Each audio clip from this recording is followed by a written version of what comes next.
Welcome back to another episode of Stay on Target. I'm your host, Dustin. Thanks for tuning in tonight with us. We got a great episode planned for you guys. We're excited to get into things. Does Andor spark a new hope in the fans? Let's make like K2 and make a way into the rundown. We got question of the week. We got special guest time. We got some HoloNet news, and we'll end the stream with Andor Season 2, Episodes 10 through 12, the finale, non-spoilers, and spoiler review. So let's get to the Stay on Target crew tonight, the rebels that we are. First up, we have Nick. He's back. What's up, Nick? I'm back. Yeah, He's it's alive. me, Nick. I do live. Yeah, there it is. Yeah, there's my fan. There's nobody there. I'm not pointing at anybody. There was much rejoicing. Yeah. All right, next up we have the pilot, Dan. How you guys doing? I'm the pilot. Look at this. Look what I did for you people. That's how he flies the Wow, look at Flying that. the ship. Look at that. I told you Yeehaw. I'd show you. That's all you're gonna get. Leave me alone. But hey, how you doing? Glad to see you tonight. Are you? No, just leave me alone. That's all you get. Leave me alone. My favorite part of that was the duct tape that you have to use on us every once in a while to keep quiet. Oh, this giant roll? No, Yes. no. It's better than duct tape. It's yeah. Sorry, you say It's it. gaff tape, Gaffy tape? gaffer tape. So it's for Gaffy stick tape? professionals. Oh, it is gaffy stick tape. Gaffy stick tape. Yeah. No, not that. It is. It's very handy. It is to tape handy. your mouth shut. Well, thanks for flying the ship, Dan. You're welcome. Next up, you know her, you love her. It is the fact checker. Yeah, hi, how's it going? Good. How are you doing? You didn't ask me That a intro was question. so weak. I didn't. I I'm know. sorry. How are you doing, fact checker? What's up? No, I'm glad Nick's back and we got Yay. a new camera. This is cool. We're professionals, We're I looking swear. good. We're looking good. Sometimes. I don't know. Sometimes. Something about my intro is always kind of just awkward. It's I'm part of used the to it. professionalism. It's There part of we the go. professional. People expect nothing less than For sure. this introduction. Yep. Okay. But of true introductions, we have a special guest here tonight. Not that it's true, the fact checker. I'm sorry. That sounded like you're not it's a true fine. introduction. It's fine. Don't interrupt his introduction. She knows I'm where so she sorry. stands. I'm so sorry. No, but no, we Thanks. are very excited. We're very excited to have our shit. guest on tonight. You just saw him. We are professionals, and we're excited to have him.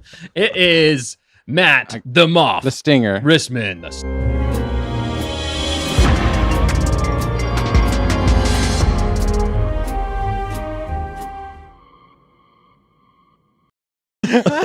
Wow.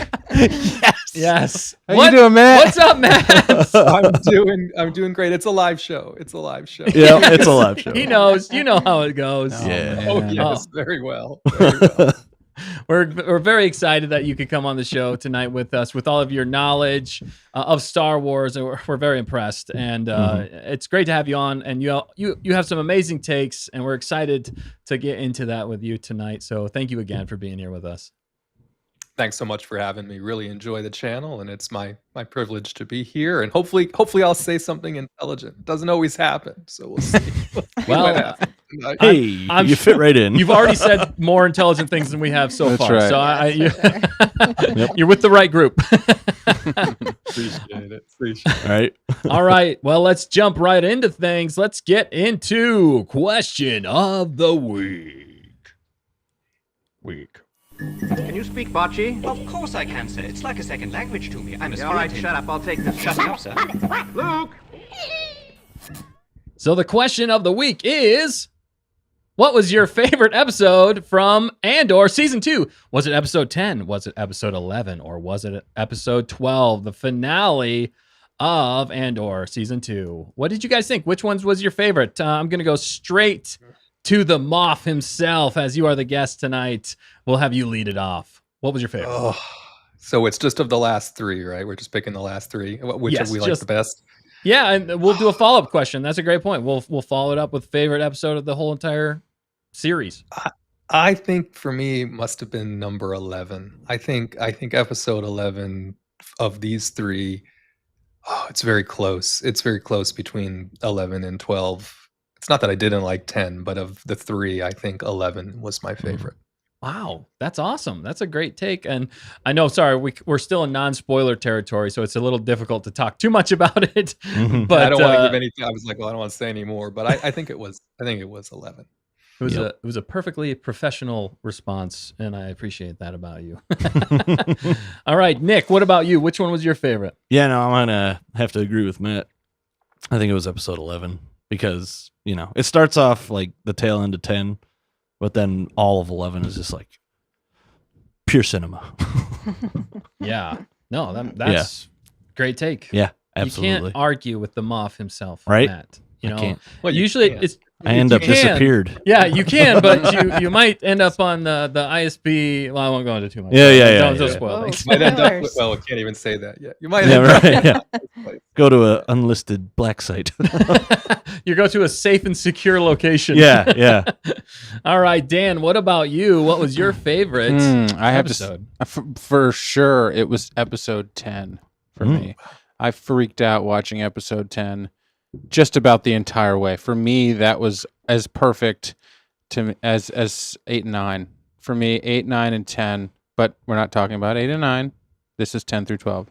Yep. And 10 for me was great. Yeah, 11 was good. However, I was a little rushed through 11 because I was trying to catch up to you guys. So I may have missed a few things. So I definitely need to rewatch all 3 of those last 3. But 10 for me had it. It was just blew me out of the water. I mean, just blew me out of the water. I was like, that was as perfect a thing I've ever seen. Arguably, when I watched it, better than 8 and 9. That was crazy. I was blown away. Wow. Especially with the power ending there. I guess Luthen really stole me. I guess that's no spoilers, but he is in 10, in case you wanted to know. That's fair. He's in 10. It's so tough. I mean, we do have to constantly is, remind ourselves yeah. not to spoil it because we just want to talk so much about it. But great take, Dan. Thank you. Fact checker, what about you? Yeah, I think I'm 10 as well. Well, I enjoyed 11 and 12, especially 12, because I did feel like they wrapped a lot of things up, and I appreciate that. I like some kind of clean endings, if you will, or leading into Rogue One. But 10 definitely was kind of had more weight to it. So. Gotcha. No, that's totally Yeah. fair. Yeah, it's a kind of a toss up for me, but I have to agree with Dan and fact checker. I think 10 was my favorite thing. I mean, they were all great. So it's like picking out of the top here. I really did enjoy 10 for the point that Dan made. I don't want to spoil too much more than that, so I'll just say that. Follow up question for Matt: What was your favorite episode of the series? Oh, this is so tough because Mhm. I go back and forth between 8 and 9. Yep. I really think it's probably 9. I mean, 8 was so horrifically great. You know what I mean? Just what they did, and just the whole massacre of it all. I mean, it's hard. It feels wrong to say you enjoyed a massacre, right? Maybe that's Yeah, part of the right, reason yeah. why I don't want to choose 8. Right. It's like, who are you? I mean, it just kind of feels icky, right? Yeah. But 9, I think I really love Genevieve's speech. The fact that I loved Mon Mothma in the entirety of the series is certainly not been any secret, and I think a lot of people have been. Just the way she embodied that character, to me, was beyond amazing. So it's hard not to give her due for that speech. And then the way they ended up doing it isn't even the way they planned on doing it, right? They were going to have that speech all cut up and interspersed between other things going on. And she was like, well, I would kind of just like to give the speech. Can I just give the whole speech and let's see what happens? And because of how well she did it, they kept it in exactly that way. And they sort of abandoned their plans to chop it up and intersperse it. And I mean, I just think it was amazing. So for me, it was number 9. Wow. No, that's a fantastic take. And I'm just going to piggyback right off that because you said it so eloquently. Do it. That actually was, in thinking about it more and more, I really did like 9 for the greater galaxy appeal that it had, to your point there, Matt. So I won't reiterate everything you said, but I agree with you wholeheartedly. What about you, Nick? Yeah, I'm going to have to go with episode 8 That because of the massacre. Yeah. Violence. Nick's like, I love massacres. Well, because we can do spoilers, Well, for that, yeah, right? for Eight. Because we last- already talked about it. Yeah. Everybody should know. If you haven't watched it yet, go watch it. Why are Absolutely. you watching this right now? You're already 3 episodes behind. I don't understand what you're doing. But we've always heard about the Gorman massacre. And then we finally got to see it play out on screen. And it was just like, yeah, no wonder everything, happened after this. Yeah. Because, it was like, oh, we're the Empire and we're just going to take over your planet and we're going to, force you to be like violent. Right. Like the way they orchestrated cover it up. Yeah. And it's just like, it was just like, oh my gosh. It just shows you how like devious and maniacal the Empire really is. Right. Because, and they're so arrogant about Yes. it. Oh my gosh. Yeah. And it's and then, They'll stop at nothing to get what they want. exactly. That's what it is. Big old spoiler at the very end of that episode is Yes. Cyril he goes out so Oh man. unheroically. Yeah. It Yeah. was, I was telling Dan before the show, his whole life is just spent living for the Empire and breathing for the Empire, working for the Empire. And then like in the course of a day, it was probably more than that because I'm sure he had like some stuff was going on, but like in the course of a day, his girlfriend / handler / I don't know what you want to call her. Yeah. No, that's kind fair. of creepy there, but she betrays him, and then he realizes that he's just a pawn in the whole grand scheme of things Mm-hmm. for the Empire. And then to top it all off, Andor doesn't even know who he is. Oh yeah. Yeah. And it's really sad. It's like, because he's like, who are you? And really, who is he? He amounted to nothing. Wow. And he went out like that, and he's just gone. It's just it's tragic. It really is. And that's why it was your favorite. That was why it was my favorite. Well, because we got to see the Gorman massacre play that- out it was and so good. But all that like storytelling in that whole thing. Yeah. Oh, That And the was gut good. punch. The it gut was punch at it the was end. powerful. That was a gut punch. I That didn't- whole thing was a gut It happened, and I was like, that didn't. No, that's not how he goes out. Right. I Yeah. know. Right.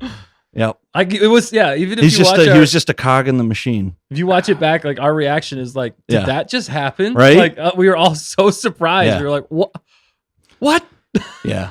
After already a visceral episode, Yeah. but Right. I fully agree with you that 8 might be my favorite of the whole thing. Mhm. However, 10 after a rewatch, I'm gonna argue about 10 and 8 Yep. for me.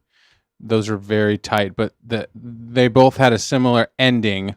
But the way that the story built throughout the episode, it just hit me so hard on Yep. both of those. And like you're saying, Nick, for that reason, we're so conflicted. We were so conflicted over Cyril, and- Right. Yeah. and what that meant, because we were like, I guess that's just the quality of the writing. It is. And we can go on to. I honestly, I don't know how he did it. I You're don't know like- how Tony did it. we all were like, He had help halfway through. We're somehow. like, he's gonna turn into he's gonna jump with the rebels, or he's gonna somebody's gonna come save him, or Exactly. or he's gonna see Andor. He's gonna be like, who are you? And he's gonna lower his blaster, and then they're gonna like hug it out, Yeah, and and they're gonna he's- leave. Come with Or me. he's just Yeah. gonna, slump against the wall and just sit down and Yeah. start and not, weeping. yeah, and maybe not Yeah. die, but just Yeah. he just survives the massacre and Yeah. goes on to be living by himself and with somebody else. Yeah. Not Dedra. Not that. Nope, not Dedra. Oh my goodness! Wow. Yeah, for sure. I think you just made everybody sad and me sad as I- well. But it is. hits hard. It does. It is a beautiful tragedy for Oh, sure. yeah. Fact checker. What about you? What was your favorite episode? Probably 9 as well. 9. Yeah. 9. 9. 9. Sorry. Sorry. Didn't you say that? Welcome to Stay on Target. Now you're making fun of me for No, saying that. I'm not making fun of you. I just the way you said 9 my reminded gosh. me. I just didn't I'm say sorry. weird. Just go on without me. Okay, I'm sorry. yeah. Just go You're on. doing great. I'm sorry. Leave me. I don't remember what I was gonna say. Just it was good. And You like the Mon Mothma stuff? I like the start of the rebellion. It felt like Yeah. that was official. Boom. We were all in it. Kind Yeah. of finally. I mean, it had been building and building, and then that really kicked it off. Right. No. Yeah. Very well said. Even after being distracted by me, I'm sorry.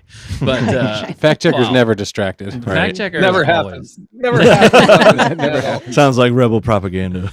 Oh man. But you know what I forgot to do, and I'm kicking myself for it, is who is with us in the chat tonight? I'm so sorry, Gonkers. Please Just forgive went right me. into it. Do not. I was so excited to get into things. I am so sorry. Who is with us tonight, fact checker? That was so rude of me, Gonkers. Please forgive me. Yeah, well, while I say who's here, I can also give you some of their answers too. Yeah, do it. Perfect So- timing. Man, you're a professional. Gonk. Well, it just all connects. So we've got Tamerkins hanging out, and she said episode. Now I've got to find it. 8 was her favorite. Yes. No, I'm sorry, 10. Sorry, 10 was her favorite, but 8, 10, and 9 are in the top. 8, 10, or 9, yeah. Yeah. So yeah, That's we're awesome. right there with you. And Yeah. She said we're gonna get her started again talking about Cyril. Oh and then no. crying emojis. Please don't So, cry. Oh yeah. well. Yeah, Great. Nick. Good Nick's job, back. I'm so sorry. It's true. It's too soon. It's fresh. Hard, yeah. Very fresh. Oh my goodness. KG said they were all great, but she said probably 10. Hmm. That's Mhm. fair. That's out no. of the last 3? Yeah, that was the question, right? Yeah, out of the last Yeah, two, the last 3. Yeah. Yep. Bismo, where's that? Also, I just Yeah, go ahead. I see in the chat we have some Bismo's here, and then we also have Star Wars Mom. Thanks for jumping in. Yeah. Appreciate you checking out the channel and hanging out with us. Sorry, I'll let you go from there, fact checker. Yeah, yeah. And 7 also just jumped in saying apparently Andor is What's the up, first ever 7? TV show to have 5 episodes in a row with a 9.5 plus on IMDb. Yep. Oh Isn't that wow. crazy? That's Yeah. cool. Isn't that crazy? Yeah. That is crazy. It just Let's shows you go. what good I didn't- writing does. Yeah, seriously. Take notes, Disney. Yeah, for sure. Oh, Wow. you're not wrong. Spoiler alert, they won't. Spoiler alert, Yeah. they won't. Spoiler. They Yeah. Okay, yeah. And Bismo said 8 and 9 are close for him. So tough to pick between those two. We also have Carla Hawkins in the chat. Good to see you. What's Hope up? you're having a good evening. Did I say KG? You did, yes. Tamerkins? Okay, good. I don't know, Yes, did and you? I'm sure we have more lurkers Yeah. out there as well. So thank you, Gonkers, for being here with us tonight. And if you are lurking, you can unlurk for a sec and say hi. We'd love to hear from you here. And thanks for checking out the channel. If you're new here as well, we appreciate every single one of you. So go ahead and hit the like button, subscribe, comment, do all the things, and yeah, we would greatly appreciate that here. Otherwise, the Moff will send his Death Star after you. Oh, wow. Right, Because Moff? apparently we just call it that every chance we get now. Yep. We just call it the Death Star right and left. Yes. So, That's It's right. there's no secret name for it. Yeah, It's right. just Just what Death it Star is. this, Death Star that. We make Right. fun of it. I don't know. Yeah, Yeah. that's Maybe it was after that arc that they were like, okay, we need a code name. We need a code. Could have been. Something not This too one- on the this one nose. on Yeah. the nose. Oh my goodness. Space And station. We'll definitely cover more of that later. That's we'll call it a moon. That's not a moon. That's no. It's a Death Star. It's a Death Star. What? Death Star. They're like singing it through the halls. Death Star. Right. Oh my goodness. Oh. But yes, thank you for being here, everybody, all you Gonkers. And if you're Yeah. watching back later, thanks for being here as well. Because just remember, with all of us together, we make Star Wars Butter. butter. You went to the wrong slide there. Well, Dan. It's like butter. Yeah. Butter. There you Yeah, go. he threw his voice. It was pretty good, actually. Yeah, he threw his voice. Yeah, he threw his voice. How Threw did he his do it? voice. That was I don't know. impressive. It's like a ventriloquism through Nick. I'm a man of many talents. So is Matt, the Yes. mom. You know what's fascinating is that it's like the crew is back together again. You guys put it all together? Yes. Yes. Yes. Yes. Because it's Matt. It's great 'Cause to it's have Matt. It's good. Yeah. We've Matt is back. Matt, you've changed. And so Matt, if you didn't know, there was a Matt. Different Matt. Yep. There was a different Matt that used to be on, and he's still part of the crew, but He's still alive. He's on a He's no mission longer far, with us. far away. So I mean, he's still alive. He's just not here. it's even my camera cues are still set up for Matt. They and work for Matt. so when I hit my button, it's like Matt. Nice. And I love it. Sitting So- in the right place. You're Right? sitting in the right place. That's Yes. right. He's the Moff Matt though. That's right. He's Moff Matt. Yes. That's very true. Should I KG play that intro said, again? Hashtag new Matt. New Matt. Matt 2.0. That's Yeah. what we're getting And then into. part of the ship, part of the crew. Yep. Yes. There we go. Of course. And Great. he's been a part of the ship, a part of the crew for a while Yeah. now, and he's always got hot takes in the chat, and that's why it's so fun to have you on tonight. And speaking of which, we do have a few questions for you since it is your first time here on Stay on Target. It'd be great for everybody to get to know you a little bit better. So I have A little bit better. just a few questions here, and then we'll move on. But first off, what's your favorite Star Wars movie? Empire Strikes Back. That Absolutely. No. Empire Strikes Back. Why And is that's that? the end of the questions. Yeah, no, why is that? Why is that your favorite movie? Sorry. I ahead. think when I think about almost what a perfect movie is, just in general, Mhm. I think I put Empire Strikes Back up there. But for me, it just epitomizes everything I love about the franchise. And of course, it's Empire focused. So who wouldn't love it? Well, maybe after Andor, we don't love the Empire so much anymore. But yeah, I mean, I just love everything that they did with the walkers and the stuff on Hoth, and I mean Yep. just the for that time frame and time period in movie making, it was just totally a marvel, and it still holds up today. So yeah, I mean that's always going to be my favorite. I'm an original trilogyist, although I do admit I'm not a huge fan of Return of the Jedi. That's a little bit of a hot take. I mean, for a lot of people, they Wow. really like Return of the Jedi. That's Dustin's favorite. I think I've watched totally fair. Rogue One now many more times than I've probably watched Return of the Jedi, to tell you the Yeah. truth. Yes. But I do love Empire the best. Yep. No, that's awesome, man. Yeah, and to your point, yeah, it's got almost a perfect movie, honestly. Yeah. To your point. It really is. Basically, it's pacing, everything about it just goes so well Yeah. and works so well. I can't tell you how many times I watched that Hoth battle scene. Yeah. I would watch it so much I would ruin the tape because I just kept rewinding it every time. Well, Most of you in the chat probably don't know what that means. But Nick, couldn't you just like look out your back window? Yes. That's where it took place. 9 months basically. out of the year. because we live on Hoth. Yep. Yeah, just like, Yeah. oh look, they're fighting again. Oh, darn. You guys keep it down. I'm trying to sleep. Hey, Nick, did you know they made a movie about the battle? What? Dude, I'm watching You that. can see my house in the background. Yeah, Nick's walking his dog in the background. Hey. His tauntaun. Watch where you're shooting. Yeah, exactly. Oh my god. Oh, man. All right, well, follow-up question here. Matt, what is your favorite Star Wars character? Or Yes. who? So Yeah, who's Sorry. your favorite? Yeah, who? Sorry. So, no, that's okay. That's okay. I usually, this is also a tough one, but I usually go with Kenobi. I'm a big Kenobi fan.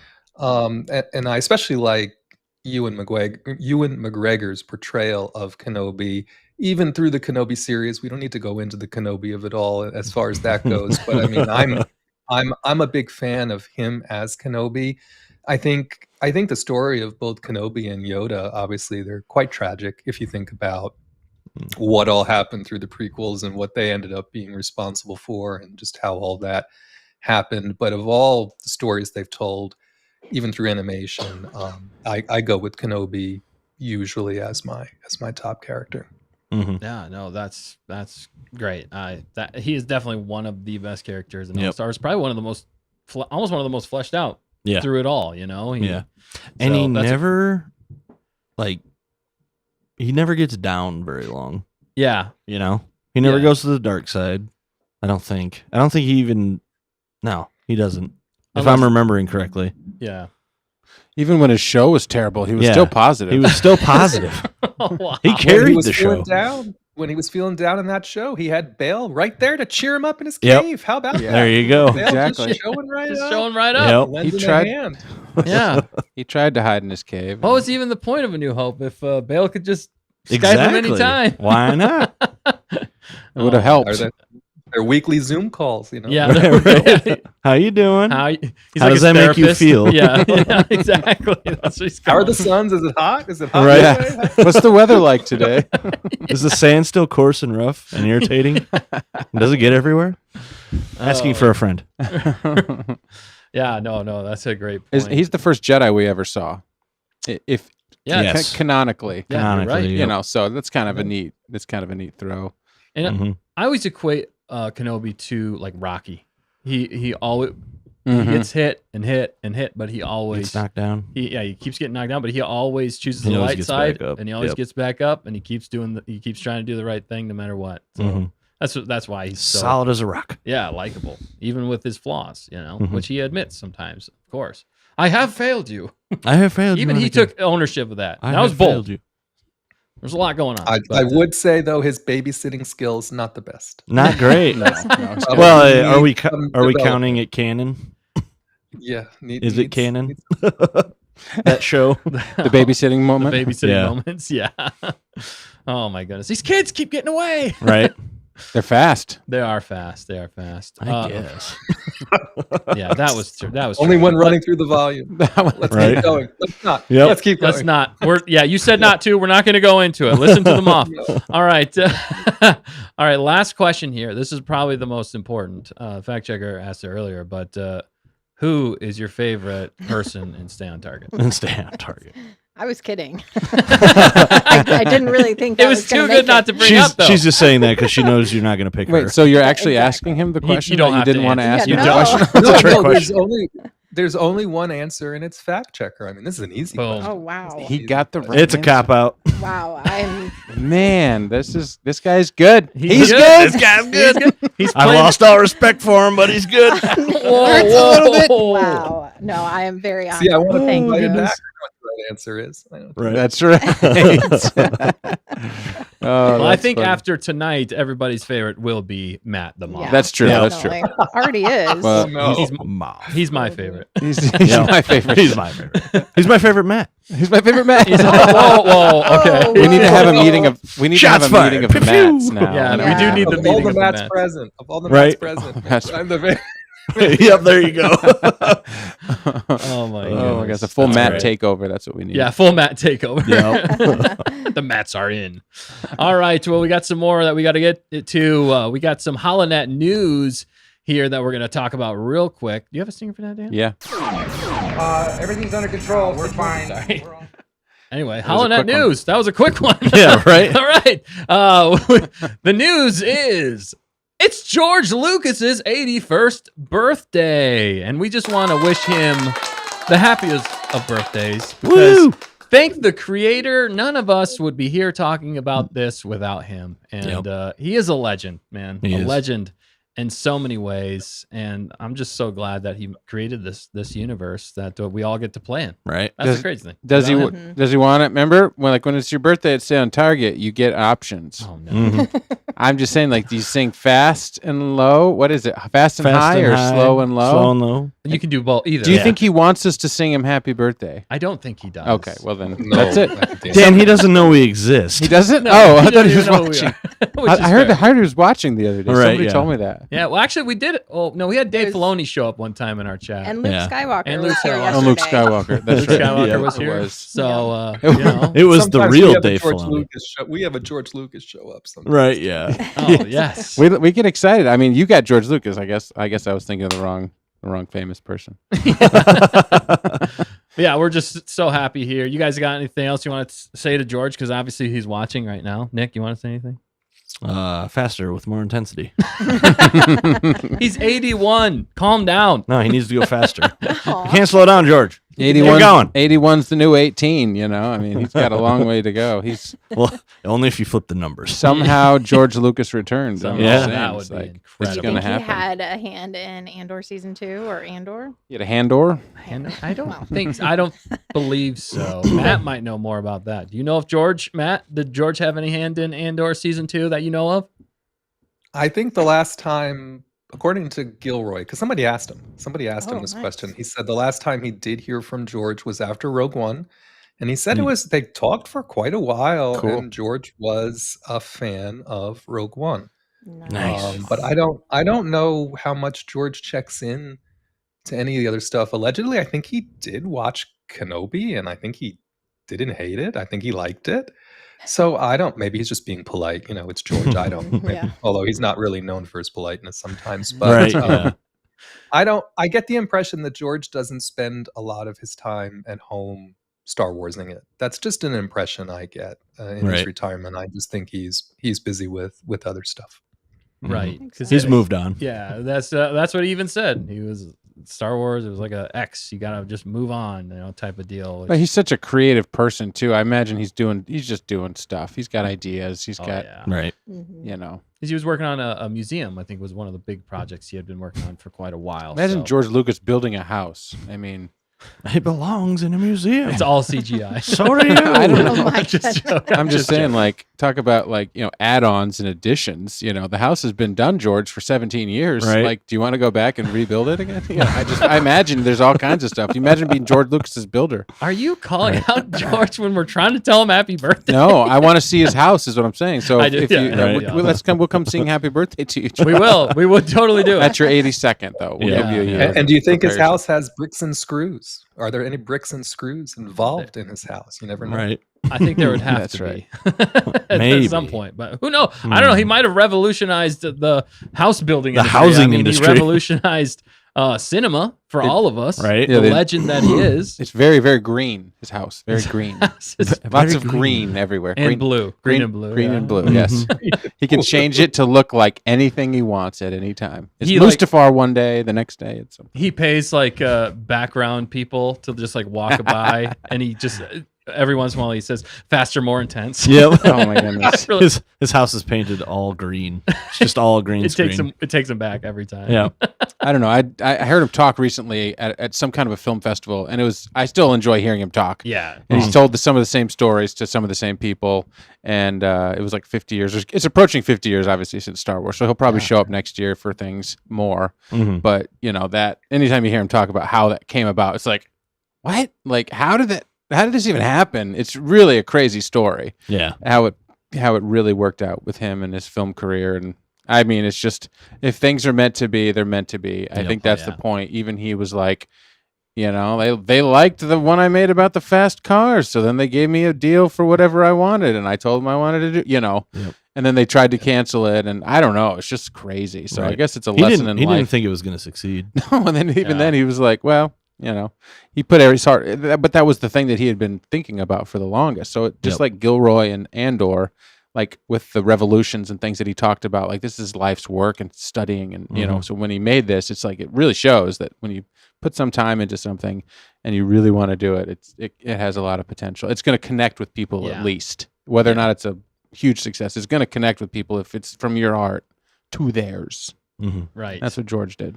That's a great point. That is a great point. So, happiest of birthdays to the man, the myth, the To legend Jorge. himself, Jorge Lucas. Jorge Lucas. What was that, Matt? I said El Jefe. El Jefe. Yeah. So we're glad he was born and that we got greatness from him. Right. So it's so cool, man, and he deserves whatever he wants, basically. Right, at this yeah, point pretty much. for everything that he's done.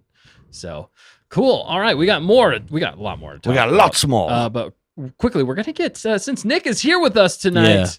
We're gonna get Nick's hot takes. But before we do, a few things here, real quick. Okay. We do have War of the Cosmic Tyrants that's happening this Friday. If you guys haven't been watching along, we got a Star Wars D&D that we've been doing. We've been having a lot of fun here, kind of creating our own adventure in Star Wars through Star Wars D&D. So definitely check it out if you have the time or want to. But we're gonna be live again this Friday.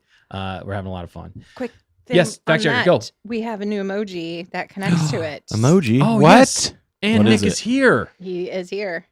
It is derp tip emoji. Nice. We now have Excellent. the derp tip emoji. Sweet. Mhm. And that if you Show it to me. if you Are don't you serious? if you don't know, that is Nick's character Yep.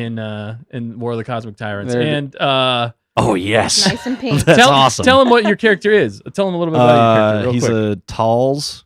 So it's like literally the only scene I can think of is in the Clone Wars. Or No, no. Oh, A you're New talking about Hope. yeah. he's in the cantina. It's a little like really big hairy thing with 4 eyes and the little Little- dangly thing as a mouth. makes a lot of buzzing and humming noises, and that's exactly what I did for the campaign to start with. Because they don't speak basic. They understand it, but they can't speak it. Yeah. But it's hilarious. I told them one day I'll make a character who can actually speak basic. Yeah, it's like everyone you do. You don't Everyone speak. I do, I've been a Wookiee and a Talz so far. Yeah.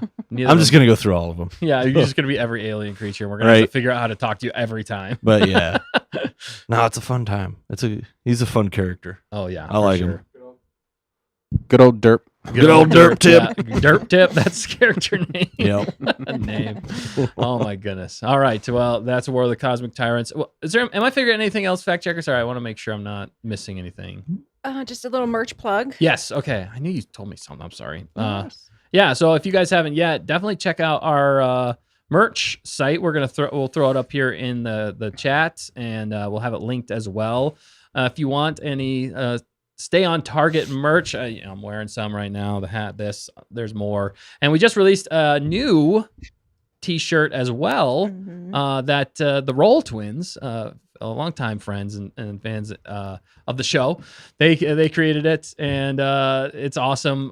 Fact checker, what does that one say again? That was great. I loved it. Yeah, I'll let you say it. yeah. Hannah and Leah, or Night Sky created it. It says, "Stay on target."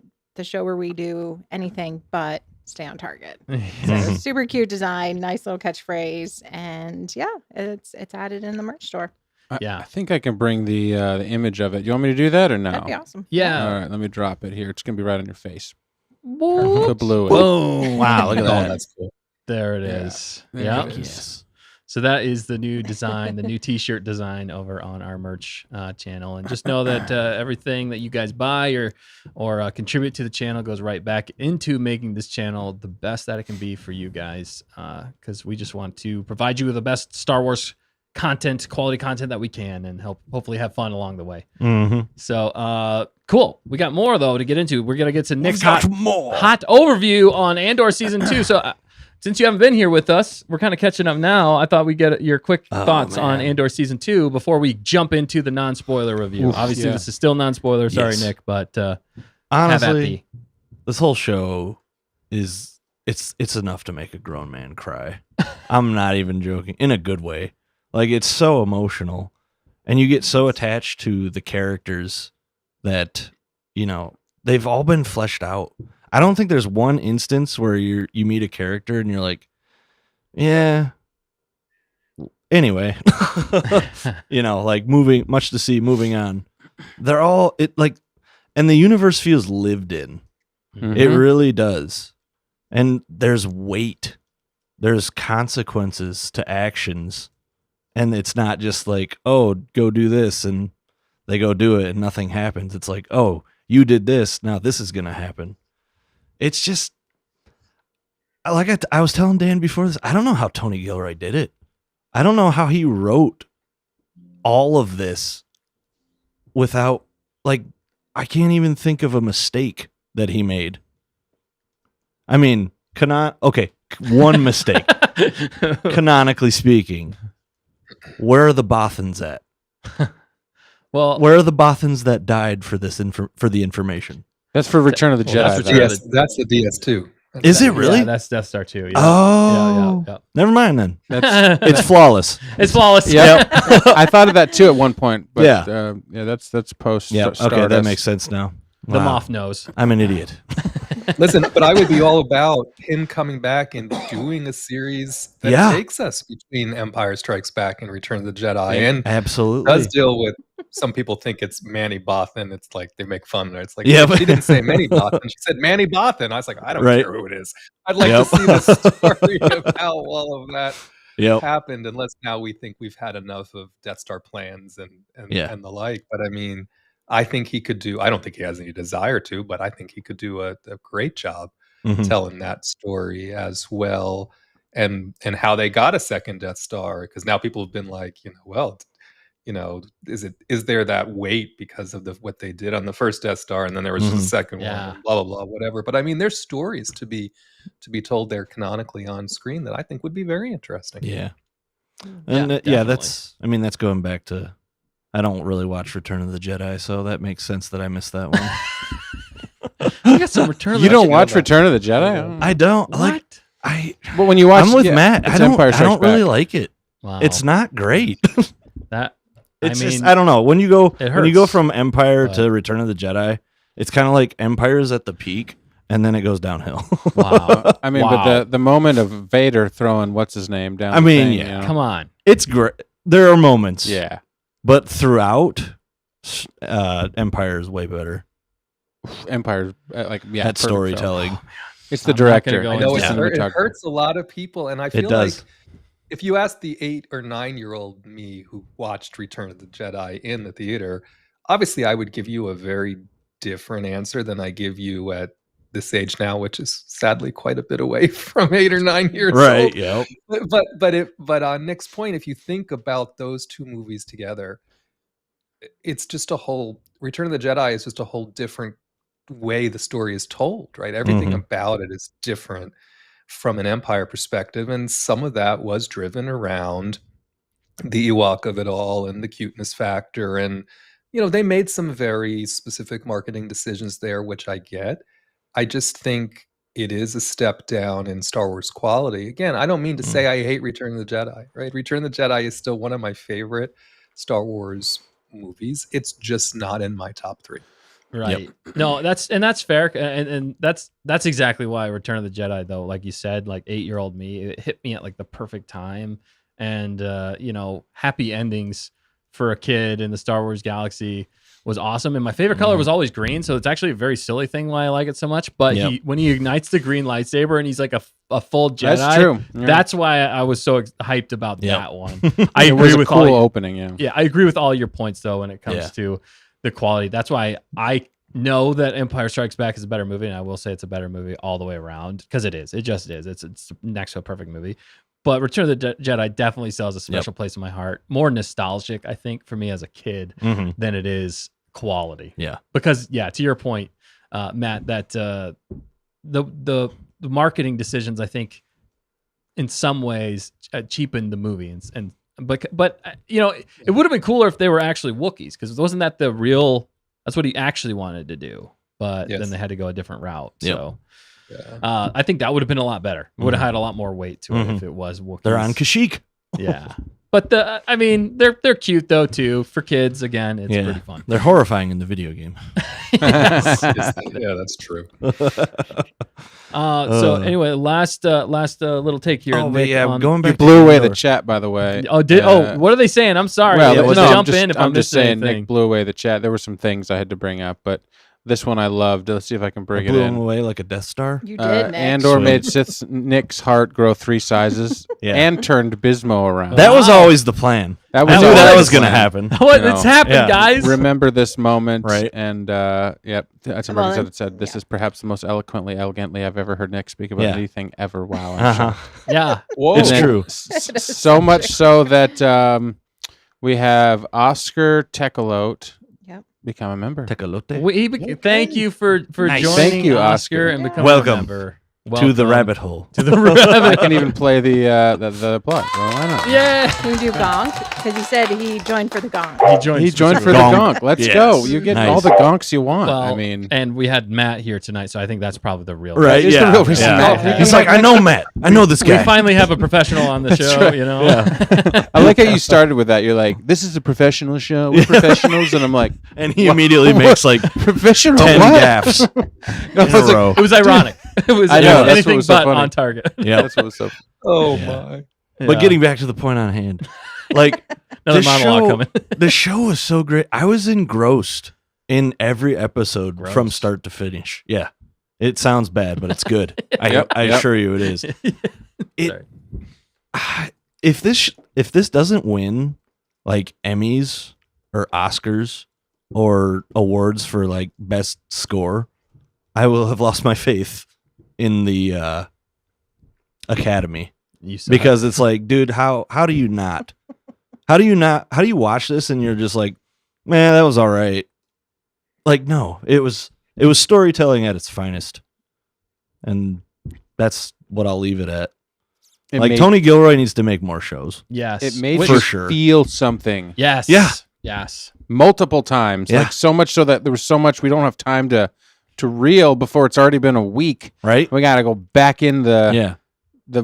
thing, and It's so rare. And I'm fact- very glad that they did it in 3 episode okay. increments. You are. That's interesting. Yeah. I do wish they would have done it one a week. Yeah.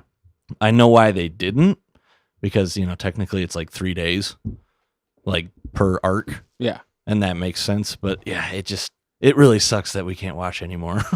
Yeah, which I think is a great. I do want to piggyback off this real quick before we Piggyback. get into non-spoilers. Oink. Matt, we'll jump to you. Do you think if Disney Lucasfilm gave him enough money, would he come back for another Star Wars show? Well, I mean, gosh, I hope he would. He keeps saying he wouldn't, right? Because somebody asked. So somebody asked about the ending, right? They said, okay, you ended this series in a very particular way. Was that your way of saying you wanted to come back and tell more stories, right? Did you want to build upon that? And he was like, well, I really just wanted to leave it. I just wanted to leave some hope behind, for people who stuck with the series, and just because that's one of the overriding themes of this is hopefulness. And so he said, I wanted to leave a little gift behind where there would be room for more stories. And one other thing that they did, which I didn't catch, I caught it today. I don't know. We were just talking about music a second ago. I don't know if you guys actually listened to the entirety of the credits of the 12th episode, but at the 44-minute mark, John Williams does, right? And they brought in the actual iconic Star Wars theme, and that was a conscious choice, again, just showing how this leads to something that ends up being quite hopeful, right, in regards to just building the story. Little things like that show to me a thoughtfulness here, not only of Gilroy but of everyone who was responsible for putting the series together, that I won't say it exactly the same way that Dan said it the other day, but I don't think you can make a case that the people who made the series didn't love what they were doing. Some of them love Star Wars, some of them love storytelling, some of them love set design. Whatever you want to say about the professionals that were involved making the series, they all came together and made something very special, which was set in the Star Wars universe. And just the John Williams of it all there at the end, it just made me smile. That somebody thought of doing that. And so, long-winded answer to the question, do I think Gilroy would come back? I think he wants to do other things. I think he wants to make more movies. He has other stories he wants to tell. And he even said in an interview, he said, every time I make something, I become Gilroy, that guy, right? When he made Michael Clayton, when he made The Devil's Advocate, when he made, he's like, I don't want to be Gilroy the revolutionary forever. He said, I want to tell a story about revolution. He said, I did that. He said, I don't necessarily want to be Gilroy the Star Wars guy either, but he loved the opportunity to make Andor. So I really, as much as I would like for him to come back, I really don't think we'll see Gilroy again. I wish I'll eat these words, but I really don't think we'll see Gilroy again attached to a Star Wars project. No, that's no. Very well said. The professional is in tonight. The professional. And I wonder the connection, because he's connected to Tony and Yeah. her husband, and then if she moves on soon, then there's less connection to that franchise as well. You know what I'm saying? Yeah. You know what I'm saying? No, wait. No, wait. Who'd you say Kathleen first? Kennedy Okay. and him are like friends way back. Yeah. And so if she retires, I gotcha. Sorry. then they have even less connection to. He has even less. You know what I'm saying? To go she back. enabled him. Yeah. Say what we want about KK, Right. the villainous KK, right? Again, we don't need to go into all that. She enabled him to make his dream project. He showed up with 1,500 pages of script and said, I want to tell a story about everything I've ever learned about a revolution, and I want to do it in the Star Wars setting. What do you think? And she said, here's $700 million. Yep. Go and make this story. And he did an excellent job. It's That's like- what he did, and that'll never happen. Never He's ever like happen. 700. I was going to ask for like 112. Yeah. Yeah. In that case, I'll take. We were way over budget. Right. No, but it shows in this. Oh my goodness, doesn't. this really does. series, it shows It feels the money well is spent. Yeah. It does. Yeah. Yes. I don't think there was a single episode where I was like, man, that was a waste of time. Well, I mean, there were some slow moments, but It was slow, but yeah, I agree. but it There added wasn't- to the story. Yes, it did, and Yeah. and the ending says it all. Uh-huh. It really Uh, does. It so- really do. Speaking of Speaking of endings, oh yeah, it's about that time. and that's why I wanted to give you your takes on that. fair Maybe shake. I knew you had to get going. But I do. Thanks for joining us Yep. tonight and hanging out with us for a few. Hopefully, we'll Are have you back rating? Are on you soon. rating the show? Yeah, why don't you- Oh, gosh. out What of did- 5 hands. What did I Oh, rate? here we go with the hands and first the knuckles season. and the fingers and the always, so always. confusing. It's so confusing. Right. every time we ever review a show, it's always we try to do it apparently the most confusing way Yeah, possible. yeah. Just and makes it's never sense. consistent. Right. Gosh, what did I rate the first season? Well, I don't know. You were I think pretty I- high. I think I gave it like a perfect Yeah. score. Yeah, we were pretty excited over I it. think Yeah. I think this one's like an 11 out of 5 hands. No. Whoa. Just to confuse everybody. What is happening? Yeah, He's the exactly. 6-fingered man. It's a 6 6-fingered times. Yeah, 6-fingered 5 hands.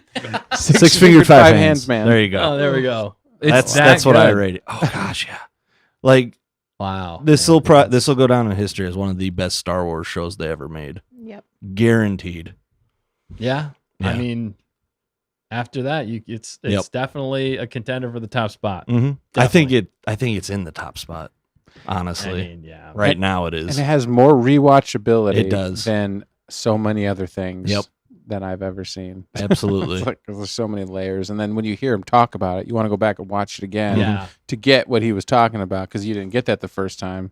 Then Yep. you want to show somebody that loves shows and Exactly. then be like, what do you think about that? Did that make you cry? Did that Yeah. make you mad? Whatever. Yeah, I have a friend who actually yesterday we were playing games together, and he's like, "Oh yeah, Andor comes out at 9. I want to go watch that." I'm like, "Yeah, what do you think of it?" He's like, "Dude, it's like the best. It's the best show that Disney's done. Disney Star Wars has done so Yeah. far." And I'm like, "Yeah, absolutely, I agree." Yeah, and Dude, that's the yes. fun of it too. Is you're actually excited for others to Yeah. watch it, and Uh-huh. that's what Star Wars should invoke in people. Yeah, and that's why absolutely. that's It's why been Star so Wars is- long should since be- we've It's had been that. so yeah, long. yeah, yes. really, in a lot of ways. I mean, Yeah. to this extent, because you're Mhm. just like, just wait until you watch this. Oh, poor you know? Right. Skeleton Crew. I like Skeleton Crew. Yeah. That's, yeah, I did like Skeleton. I like Crew. Skeleton Crew Yeah. too, Yeah. but I Yeah. think Andor took the spot And Skeleton yeah, as you know- number one. Oh yeah. Yeah. It helped, I think, having a good Skeleton Crew. Not Yeah. it didn't necessarily help, but it didn't hurt Star Wars having a good show like Skeleton Crew. Right? Yeah. And then to have this to build on. Because I think somehow Star Wars returned. You know? Yeah. I mean it's You said In I a said good last way. night, but in a good way. It's Yeah, like yeah.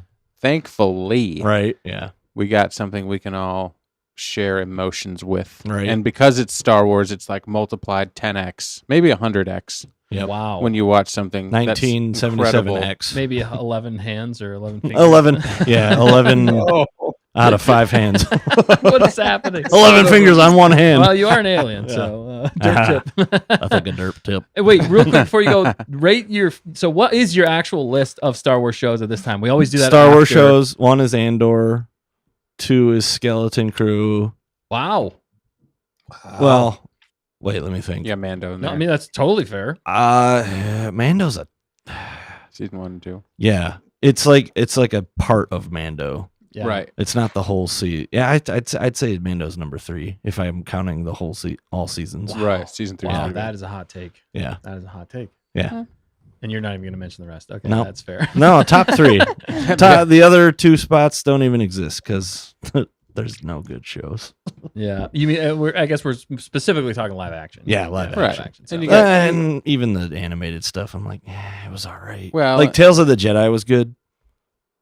We got Clone Wars Season 7. I mean, you go, Rebels. Yeah, But let's talk live action. It could have been Yeah. longer. Yeah. Clone Wars Yeah. season 7. It was Oh, good, yeah. but I was expecting more. But Right. it was, it was rushed. It was condensed. Stuff like that. But yeah, live action, those are my top 3. Yeah, totally fair. Awesome, man. Yep. Well, thanks for coming tonight. Yeah. We're glad you could come back on. We Yeah. definitely missed you, man. Right, So hopefully yeah. we can get you coming back on again. Uh-huh. Yep. Which No, Matt, go ahead. Matt, nice to meet you for the first nice time. to meet you. Yeah. Yeah, It's about time they my got a pleasure. professional on this show. Oh no. Oh, But man. yeah, I'm gonna head out. Sounds good, man. Have a good See night. ya. Thanks for coming in and talking all things Star Let's. Wars. We'll be Yeah. right back in about 30 seconds. Yeah. Sound Okay. good? Yep. All Bye right. bye, everybody. Stay tuned. Bye, Nick. See you later. All right, man. Thanks.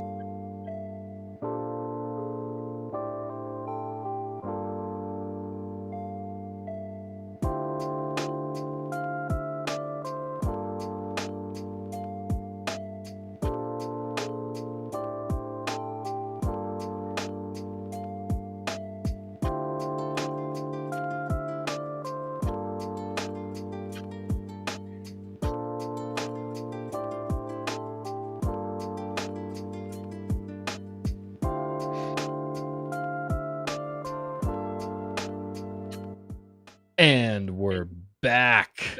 And we're going to start jumping right into Andor Season 2, Episodes 10, 11, 12. Non-spoiler. We're going to do the non-spoiler review right here, right in Meow. So if you haven't seen it yet, don't worry. We're not going to spoil it for you. Well, we'll try our best not to anyway. So let's jump into it. We usually like to start with pros and cons, but you know what? I don't know how many cons there are. So let's jump into cons first. Matt, do you have any cons? For This specific arc, 10, This 11, 12. the fourth arc, yeah. Yeah. So this may now come across as a little bit of a hot take, especially because everyone picked episode 10 as their favorite. But episode 10 had a very specific point, right? It was about the one person's backstory, right? I mean, that's what we really were getting out of 10.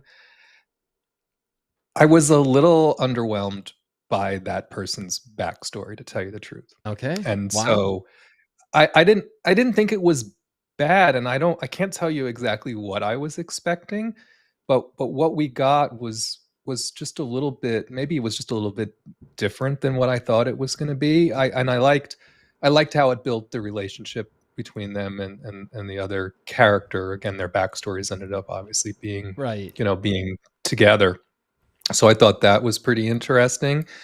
And I also didn't, for how much we lived with that character the entirety of the series, I didn't really like the way they ended that person's story. Interesting. And so, I mean, so to me, that was a storytelling choice. I mean, because I've read a few interviews today, obviously by Gilroy, and I mean, that was very purposeful. The way they collaborated on that backstory and how they told it and what they chose to share and all that stuff. And I mean, again, it was wonderfully written. I don't think it was quote unquote bad. Right. For me, it was just not 100% what I was expecting. I mean, I think the way they finished the episode itself was masterfully done, right? The best thing about 10, 11, and 12, I think, is just, and especially with at the beginning of that episode, you see this character speaking with Lonnie, right? And just the way that whole thing was shot. If you look back at the cinematography and just the way in which they captured that whole thing, talk about somebody practicing the art of cinematography. I mean, they were showing off in the best possible way. Yeah. So I mean, again, there was a lot of beauty around what they did with 10. It's just not my favorite of these episodes. So I think for me that was a little bit of a con. And then I think we've been making a little bit of fun, right? Faster, more intensity, and some of the rest of it.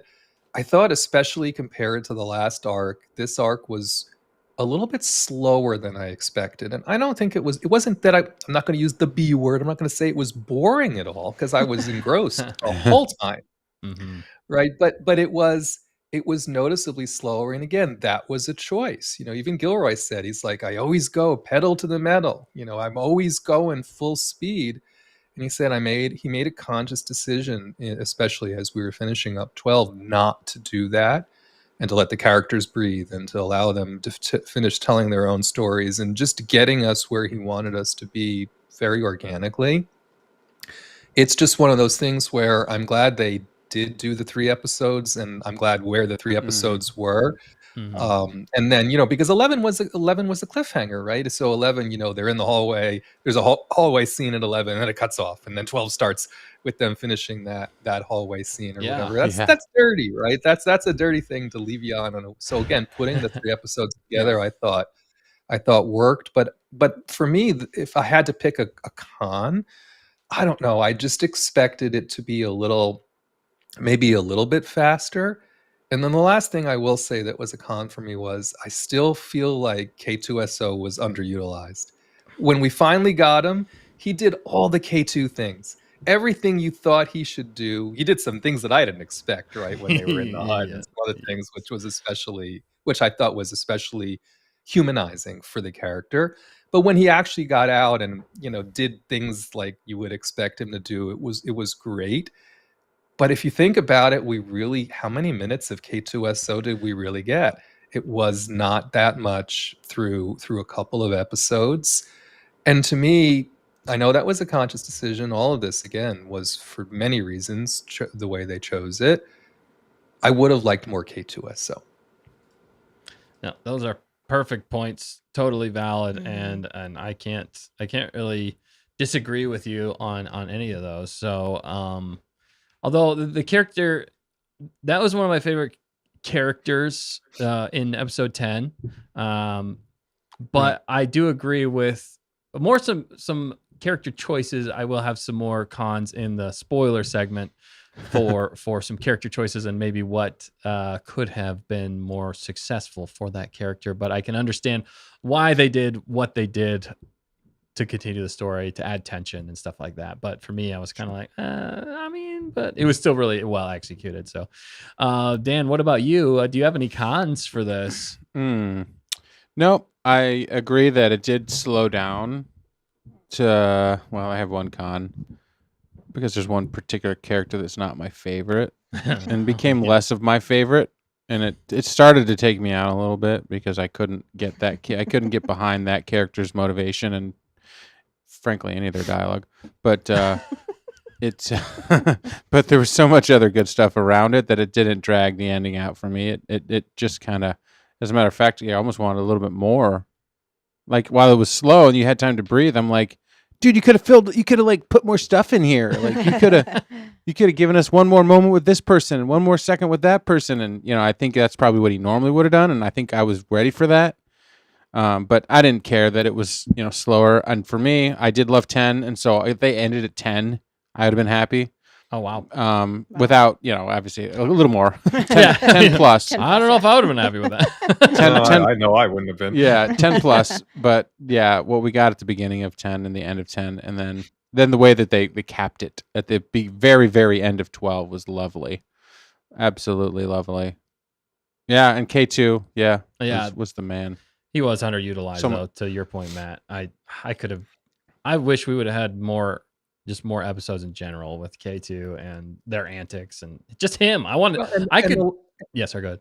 The last 3 episodes were some of the shortest episodes too. I'm Yeah, that's almost what I positive. And so like we went through like the first 6 episodes, some of them felt very long, and they were long, right? But I mean, 3 of them together felt especially long.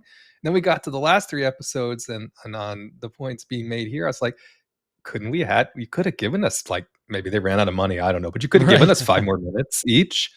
I mean, because they were like 40 minutes ish. They were the shortest of the episodes, I think, in a block. The blocks together, I'm trying to say, I think might have been the shortest block. Yeah, you might And be I right. felt that. I felt that a little bit too, because I guess I just didn't really want it to end. Maybe there was something, maybe it could never be long enough, I guess. There's that school of thought. But Yeah. they did feel just like, gosh, we could have gotten a few more minutes of something. Yeah, of course.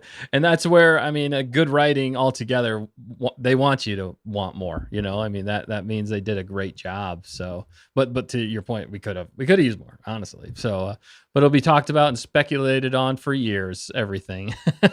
What about you, fact checker? Were there any cons that you had? Oh man, not really.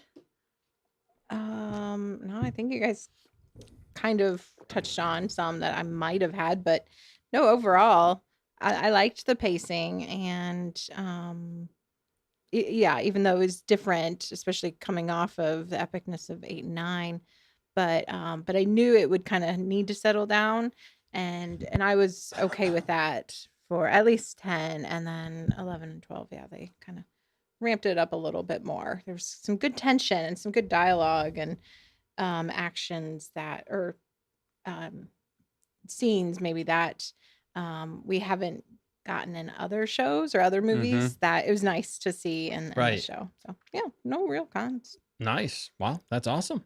Well, I'm glad you liked it. So what pros? Let's hit some pros. We'll make them quick so we can get into these Spoilers. spoilers. I know we want to talk spoilers, and we'll probably think of some more cons / pros in the spoilers Probably. as well. So if you haven't watched the show yet, we're going to be going to spoilers here in just a little bit, but we won't yet. But definitely watch it and come back so you can hear our thoughts, and then comment below so that we can get your thoughts as well if you haven't watched it yet. So I know there's some people watching that haven't had a chance to finish it. So finish it and then come back. Matt, what about you? What are some pros that really stood out in this last arc for you? I really, again, I have to hand it to the fit and finish of the series overall, but especially in these last 3 episodes.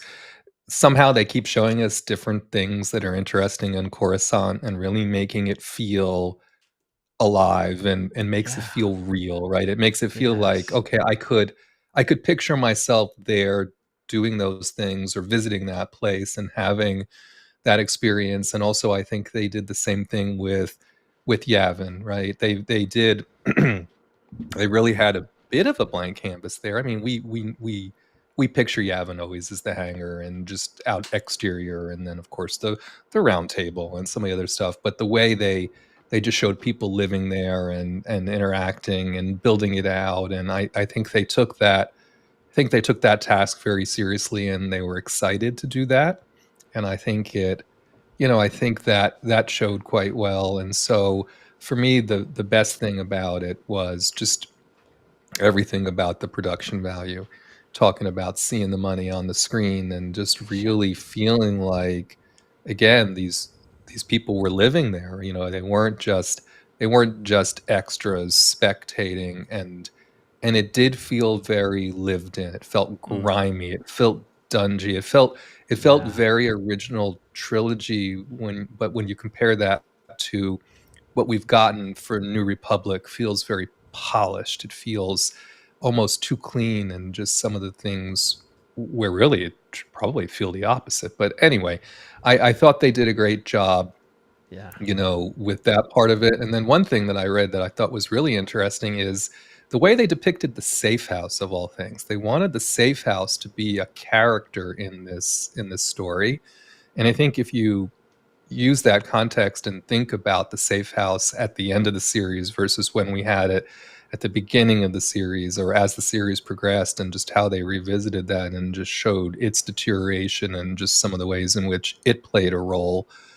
I mean, even that was just something that I thought they went the extra mile on. So that's why I say a lot of professionals doing very professional things here really helped elevate the series to me, here at the end, and just really let the characters, be themselves.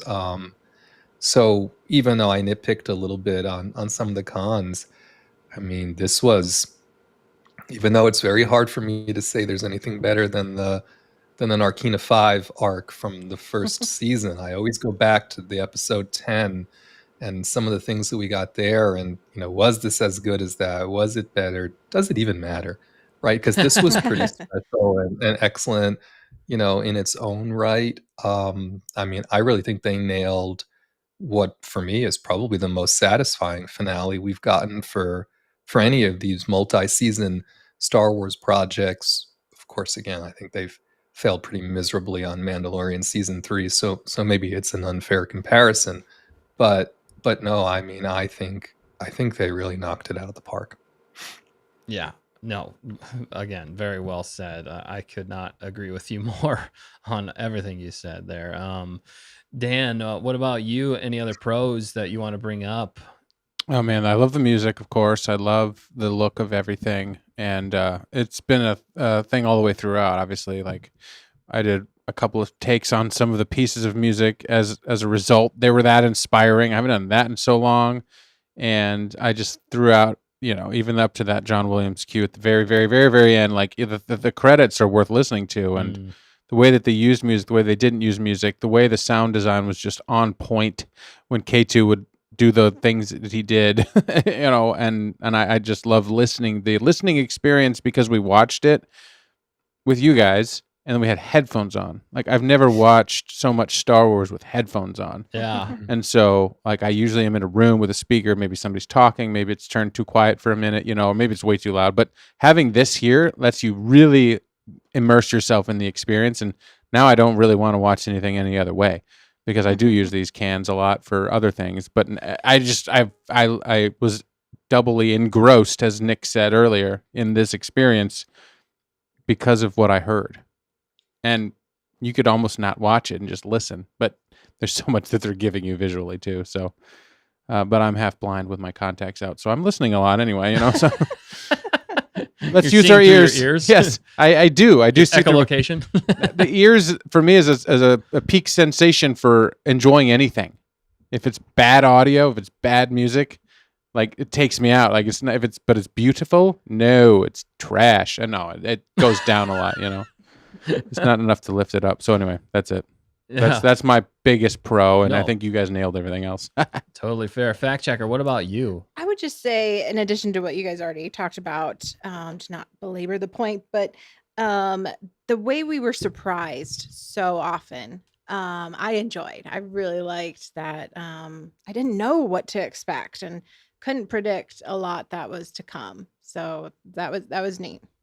Yeah, no, very well said. Yeah, that's a great point. I wasn't even thinking about that. So that's a really good point. Thank you for bringing that up. And yeah, I'll just pair it off you guys in a lot of ways. For me, I think one of the most satisfying things about all of it still is just the fact that we all enjoyed it. I Yeah. can't say that Yeah. enough.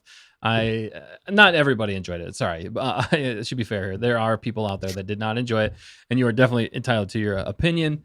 And but for it feels like in a way though the majority of fans kind of rallied behind this and had a lot of fun with it. And I think part of that too was Tony and Diego Luna's way of thanking the fans and being appreciative and still respecting what came before. I felt like there was a lot of respect.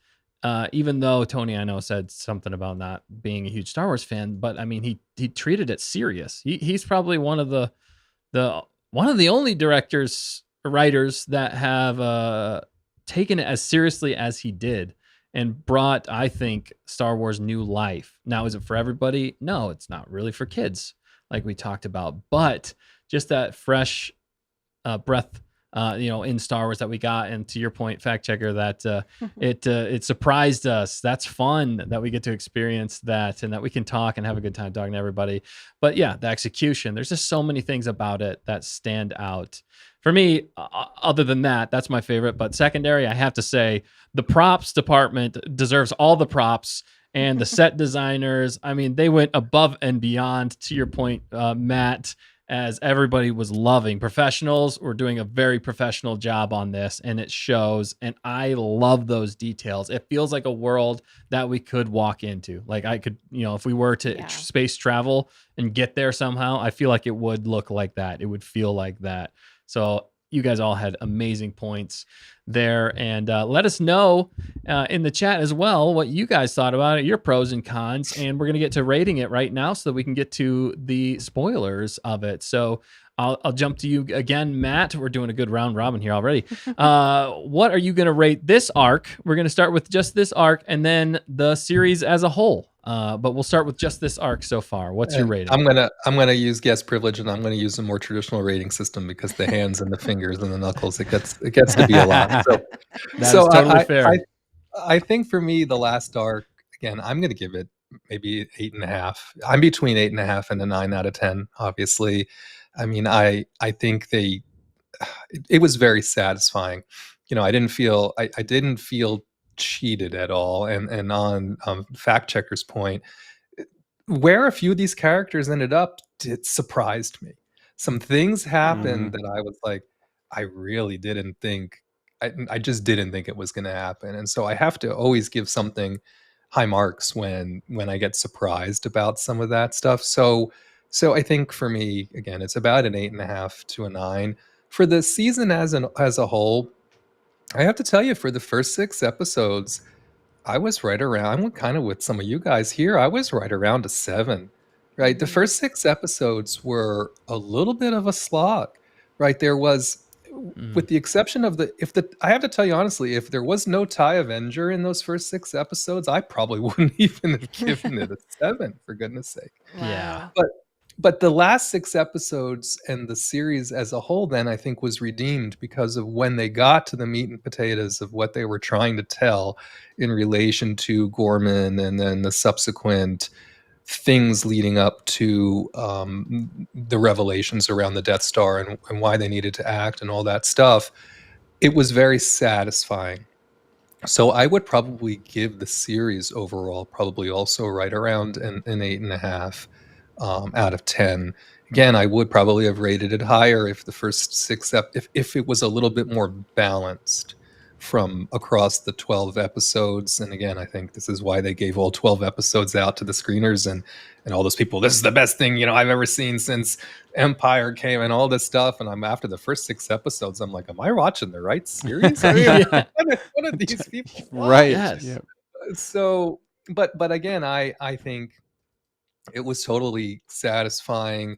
I think overall the first season might have been a stronger season for me. And again, they weren't the same kind of thing, right? I mean, it was Andor, yes, but I mean, they told a year story in the first season. They told 4-year story in the second season. There was differences around it, which makes it a little unfair to compare the 2 series. But I would say, again, easily for me, Andor is I'm going to rate Andor higher than the Mando's seasons. I think if Andor had come out in 2019 instead of Mandalorian, if we were in the same situation, they were deploying Disney Plus and they deployed Disney Plus with Andor instead of Mandalorian, I'm willing to almost bet.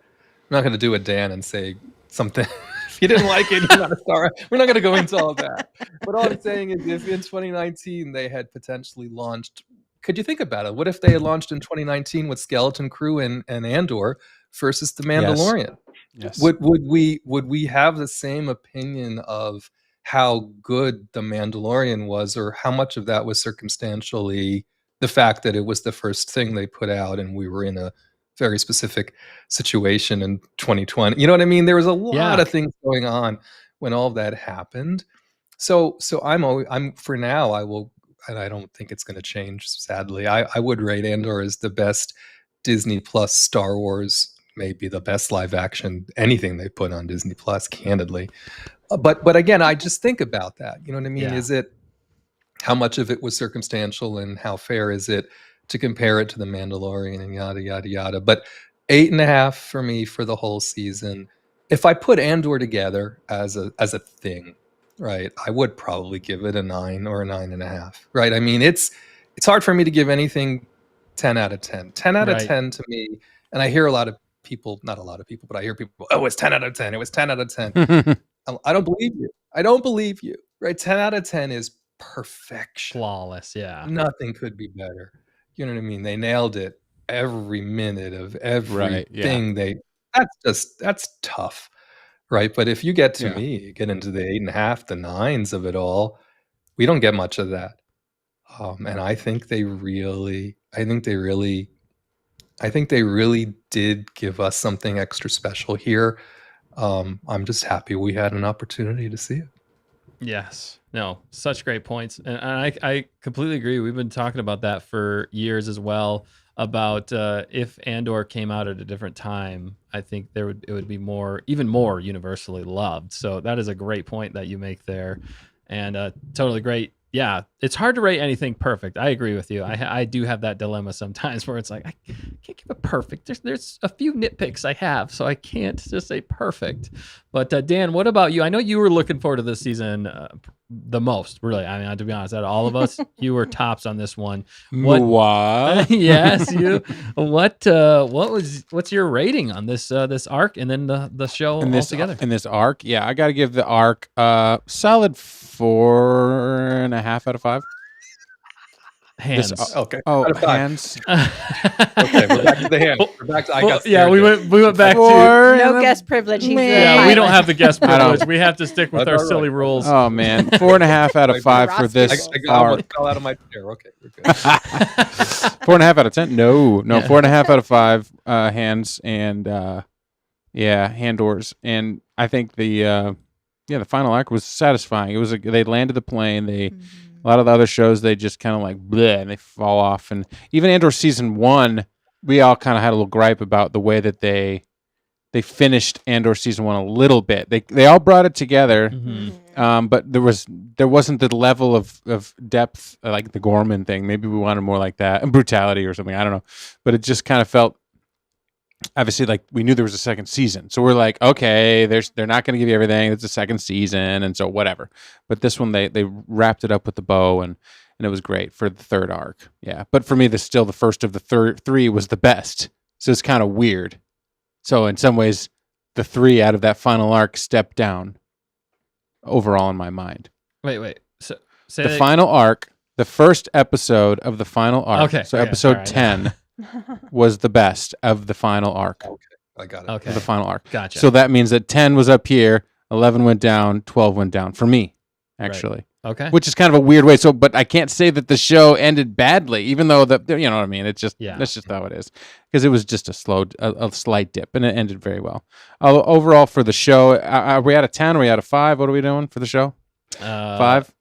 We gotta stick with. I don't remember. Roski rules. We can do Roski rules, and if I Roski double rules, it, there's please. your math. So out of the, if I do the Roski rules for the show, live show. oof, yeah, 5 out of 5 is very, very, very, very difficult. And I'd have to go back and do the math on what I gave all of the things, but I'm pretty sure I gave like the second arc like really low, like 4, 3.5, 3 out of 5. It was really, really down. It So was. that dings the season, but it keeps the season for me average probably 4.5, 4.25, which would be a 9 out of 10, give or take. I think 9 out of 10 is safe. I want to bump it up a little bit because I did really, really like some of the things that we got.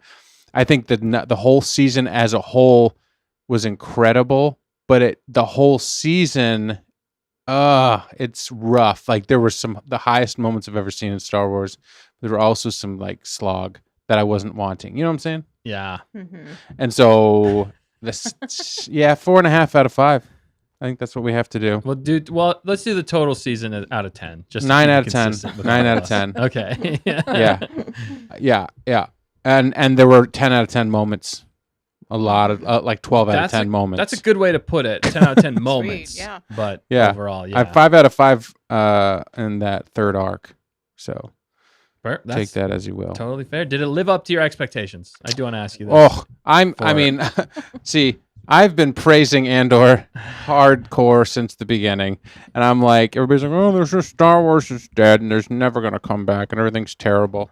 I've been sitting back, and I'm like, No just one wait. here has been saying that, but out there. There are people in this room during certain shows have been very pessimistic on Star Wars, and so. Well, when it's bad. Yes, because it has been bad, but but I never threw it in the trash because I was waiting for Andor season 2. You had one And of the so- most epic rants about Star Yeah. Wars more than Yeah. any of us. Yeah, but I knew that Andor season 2, I really was going to deliver, and I've been prepping for this moment for like a year. I mean, beyond just watching it, being in the studio, doing all the things, getting ready for it. And it's hard when they told us they're going to deliver in 4 weeks because we're so used to the slower burn. Mm-hmm. And I was excited actually for the slower burn because I was like, oh, we get to have like 2 months of Andor, finally. And now they give us the best thing they've ever done, and they cram it all into like 1 month. And it just happened to be personally like one of my busiest months of the year. So it's been a lot going on, but I've been enjoying it. So it did not disappoint. It fully delivered. That's good. On a personal level. I'm so glad that everybody else is enjoying it as well, so that we can all share in the excitement, and I don't have to like defend it or whatever. But then I can also sit back and call it when I didn't like it. You know what I'm saying? Because I feel like sometimes I had to defend other things that were bad at moments and good at moments, but this one's like seems universally loved, and I'm still going to defend it against the haters out there that are the few haters that are left. But there's reasons why they hate. Andor, I think. So Yeah, there's Well, even there's reasons why they hate Disney. Disney. And where Yep. I think I have the biggest problem for the way in which that gets attributed to some of these, and it's not only Star Wars, right? We know this, is it gets attributed to these projects from some folks and they don't ever even give it a chance. And I think it's hugely disrespectful to the people who've spent years putting this together for a quality product, like I was saying earlier, right? You if you give it a chance and you genuinely don't like it for a reason other than it's boring or you don't think it's Star Wars or some of those things which are very echoey, okay, I understand where it's coming from, but I think we just live in a time where people don't give it a chance because they come into the situation with some baggage that is genuine and understandable. I'm not trying to diminish the fact that the baggage exists. It's just sometimes it gets a little overwhelming because people use that as a way to say, well, I'm just not even going to give it a chance.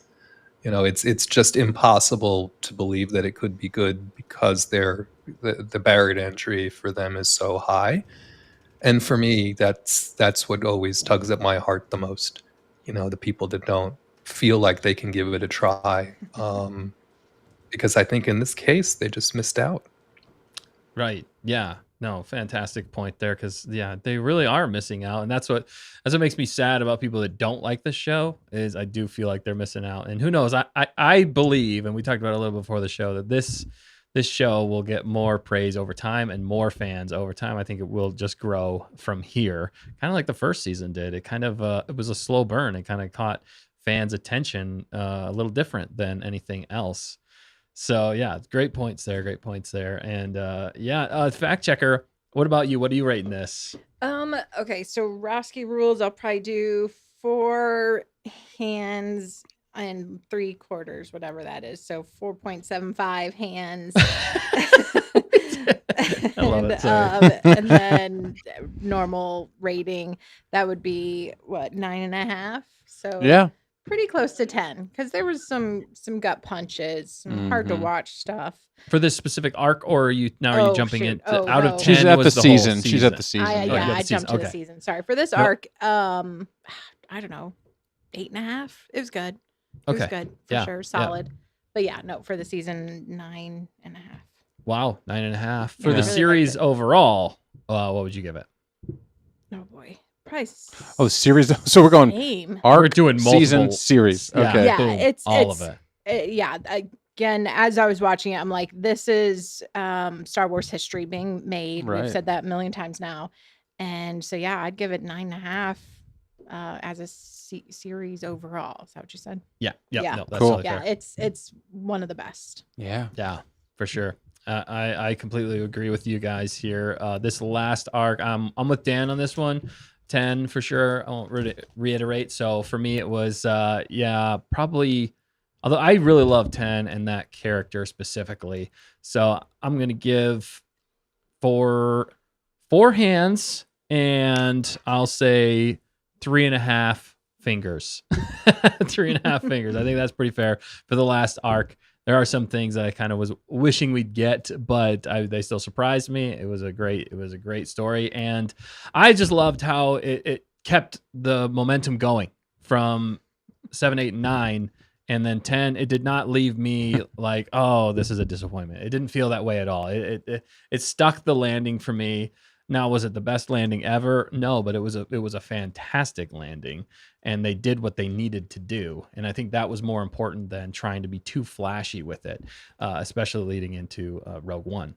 So that's mine for the arc. For the season altogether, this season, I am going a 9 out of 10. 9 out of 10 for this season 2. I agree with you guys. The first 6 episodes were slow, and we had heard the same thing, so we were definitely like, are we watching this what everybody else is? They said it was good after the first 3 episodes, and we watched the 4, 5, and 6, and we're like, well, wait, maybe they're just slow burning. I mean, if you go back and look at our title for the live stream, we were like, let them cook. It's a slow burn. The embers will ignite at some point. Yeah, even though there was some great content in there, it was just Yeah. so vastly different, and the pacing was just so different that it felt like, okay. And it was long. It was quite long, those episodes. So, but overall, still, the ending tells the story in a lot of ways. And it retroactively, I think, if you have a great ending, can make up for lackluster episodes in between, because it's still, even if you rewatch it,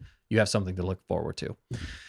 For the season or the show altogether, yeah, hot take, I do think this is the best Disney Star Wars show that they have made. And if I were to rank them, I would put this one at the top. And then I would put, man, it is really tough between Skeleton Crew and... Really? Because Skeleton Crew did not have misses like Mando season 3 did. And that's hard for me to say because I love Mando. I do love Mando so much. I love the way you they got to did separate season 3. If I from were the to rest of separate it. season Yeah. 3, I would put Mando seasons 1 and 2 above Skeleton Crew, then season 3 of Mando, and then everything else below that. But yeah, so that's our ratings there. What's the chat? I know the chat had a lot of ratings there. Fact checker, real quick before we get into spoilers. I know we got to get into it. We got so much more to talk about. But what are they saying in the chat? Yeah, Bismo said 7 out of 10 for season 1, 9 out of 10 for season 2. Wow. So huge jump Yeah. there. He's fully converted He had into some- a Disney shill like the rest of us. You're calling Right. them out. That was so funny. On some of our watch alongs, we did have some people jump in calling us shills for like the first 6 episodes. And then we didn't hear from them after 7, 8, 9, and beyond. So I don't know where they went. But They disappeared. That They was got funny. proven wrong. It was funny. Anyway, so, and Bismo, you had some hot takes here. It's okay. I know you like it now. Our plan is coming to fruition. Now we just need Ahsoka season 2. We just need me to like Ahsoka season 2 more than you do. And then our plans will be complete. Yeah. But sorry, fact checker. Who else? So what else are they saying out there? Okay, sorry, I'm scrolling. We've They have some hot takes, and they're lighting them off in the chat. Yeah, I mean, I've got the poll running, and most people are saying it's a 5, or they're probably between the 4 and 5 range, but I just did 5. So 93% are saying it's a masterpiece. Yes. 5 hands. All right, they Yeah. are correct, and they can stay. No, I'm just joking. I'm totally joking. I'm totally joking. Dan's No. not taking their Star Wars card away. We're good. Yeah, right. No, we are not like that at all. We are glad that if you like anything Star Wars, if you don't like anything Star Wars, that's part of the show, and why we love talking to anybody who likes or dislikes Star Wars, because we all have a different perspective and can come together and still like Star Wars and have a different take. That's the fun of Star Wars. So. Yeah. So Tamerkin said 9.5 out of 10 for the whole season for her. Oh, nice. Cool. That's awesome. Yeah. Cool. Yeah. So once we get into spoilers, maybe they can share any nitpicks they have. And, Yes. critiques.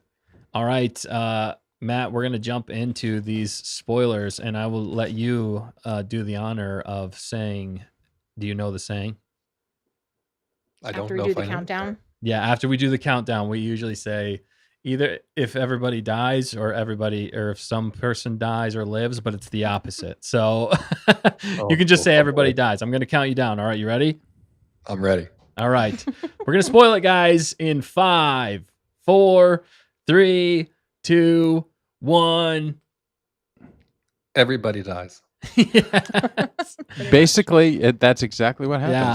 happens in Rogue Actually, One. fewer people died than I thought were gonna die. Mm-hmm. Yeah. Because I think, and I even think I made this comment one time in one of our live chats as we've been watching along.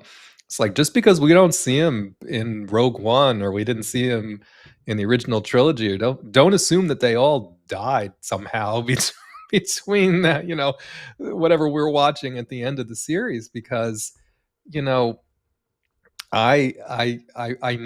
Luthen was going to die, right? I mean, because he kept telling us he was going to die. Yeah. He doesn't end up dying. He's always saying Right. left and right, he's going to die, right? So Like, this guy's got Cyril, a death Cyril wish. dying surprised me a little bit, and then, like I said, where I got really surprised is Patergast dying. I didn't see Yeah. that coming. No. Yeah. Him dark. killing Lonnie, I didn't see that coming. Oh. Deidre ending up in the women's version of Narkina, whatever, I didn't see that coming.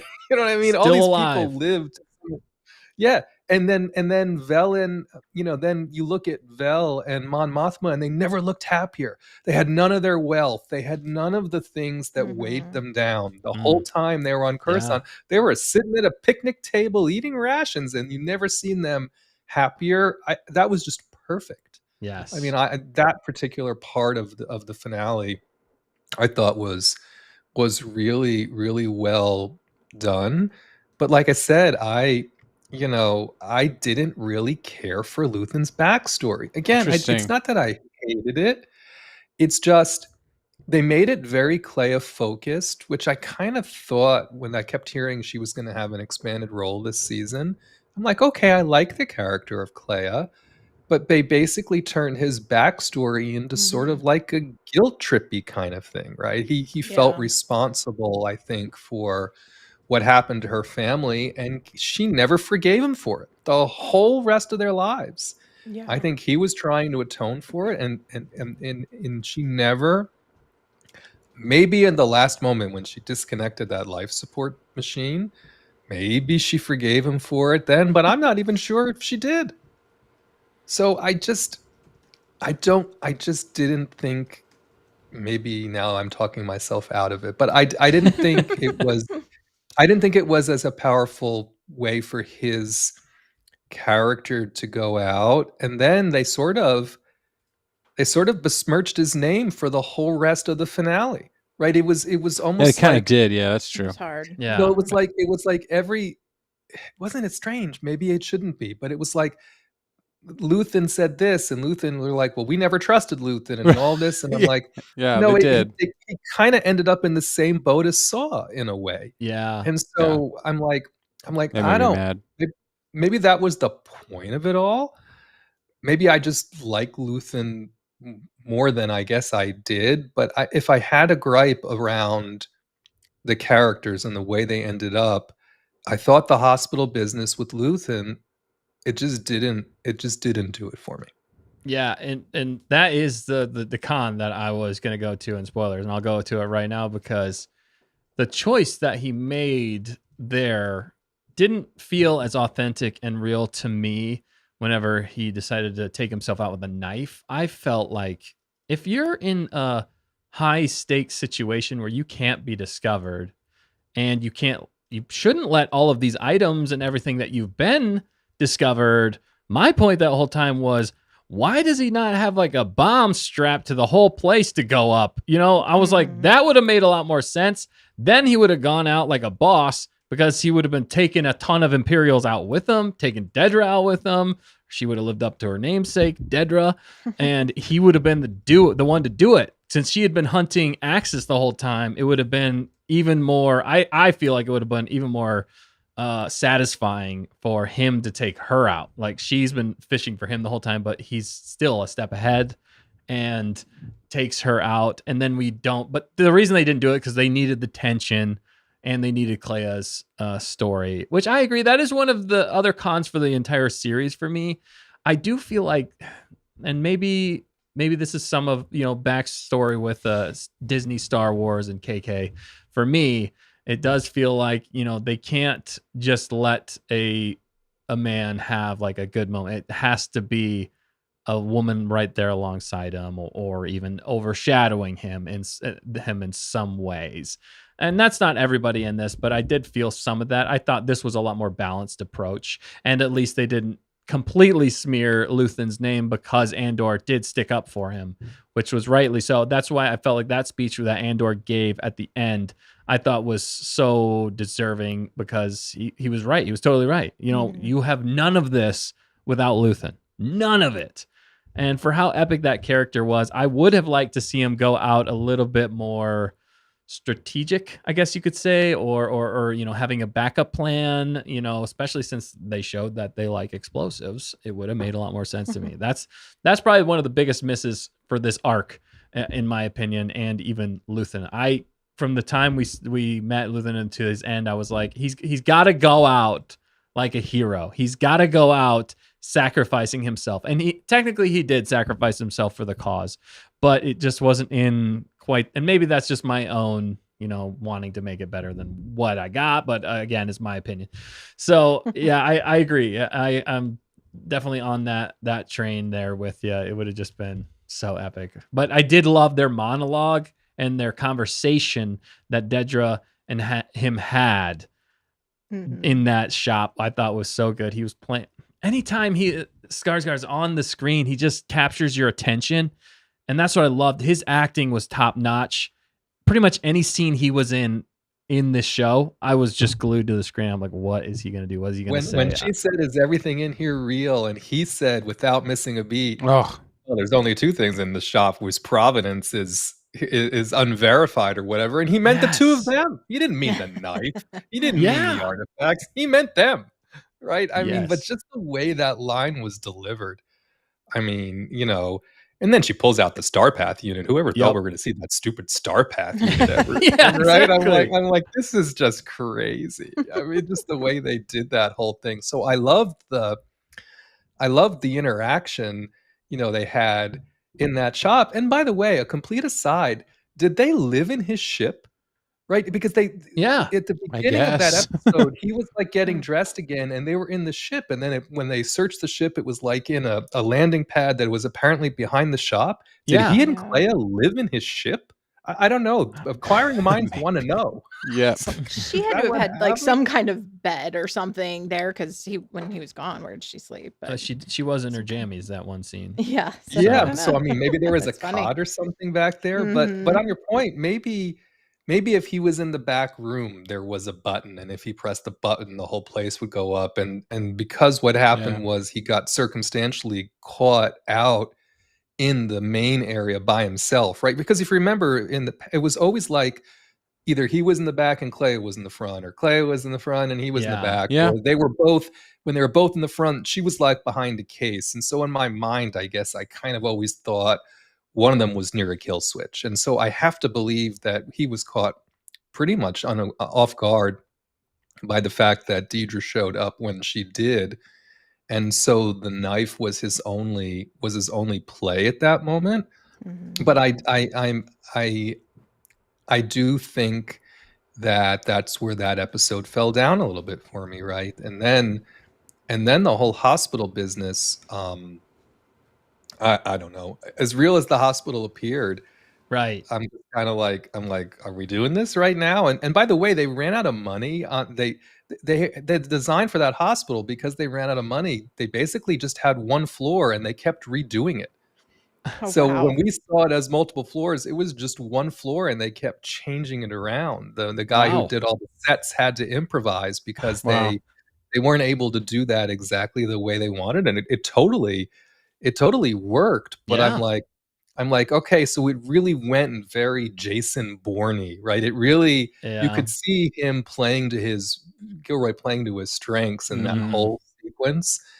To me, it just went on a little too long. So when I talk about the episodes not being long enough, or how maybe they utilized their time or didn't utilize their time, this is why episode 10 is my least favorite of the arc, right? And that's why you all were like, 10, 10, 10, 10, 10. I'm like, well, shoot, maybe it's interesting. A little bit more, but it is what it is. But and then every one of the Imperials that were there were just dummies, right? I mean, how stupid are you, right? I mean, the tactical agents, the stormtroopers, all this. I'm like, they were just nincompoops. Right? They were pretty useless. Running around and all this nonsense, and she's shooting them willy-nilly, and then she's blanking. I mean, again, there was just some things there that I was kind of like, all right, it's a little silly, but it was still suspenseful, right? It wasn't like it didn't pay off. You know what I mean? They did it well. Yeah. It just wasn't my preference. That's Clea Bourne. Clea Bourne. Right. And then she just kind of disappears in an elevator. The door closes and she just kind of gets away, and they think there's three of her. And then the hospital administrator shows up as a jerk. I'm like, what are we even doing? Yeah. Turned into the pit all of a sudden. I'm like, what are we doing here? Especially for the last arc. That did feel a little like forced in some ways to me. And that's why I feel like it would have tightened up a little bit more. But I think they felt like they had to finish that backstory they gave for 10, And that's why I ended up liking 10 so much. Again, was just basically because we had more Skarsgård and Luthen, and seeing his backstory is what I enjoyed about 10 the most. Now, do I absolutely love his backstory? Not in every way, but it felt real and it felt raw. And the way he handled the whole terrible situation he was in, it showed that, you know, there was good in him and that he could not stand for what the Empire was doing. I don't necessarily love the relationship between him and Clea, to your point, and how, yeah, she never forgave him.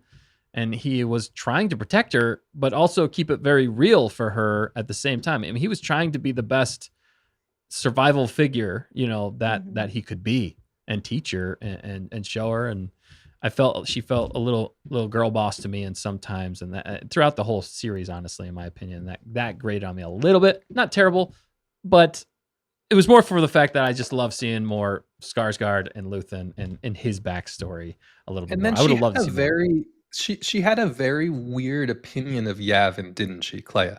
Right? She didn't. Yeah. I don't know if it's because he worked so hard on it, and so she was so. But you know what I mean? She was very anti going there, and I Yeah, don't think it had anything to do with going there without him. She was just not about it, and I don't think they.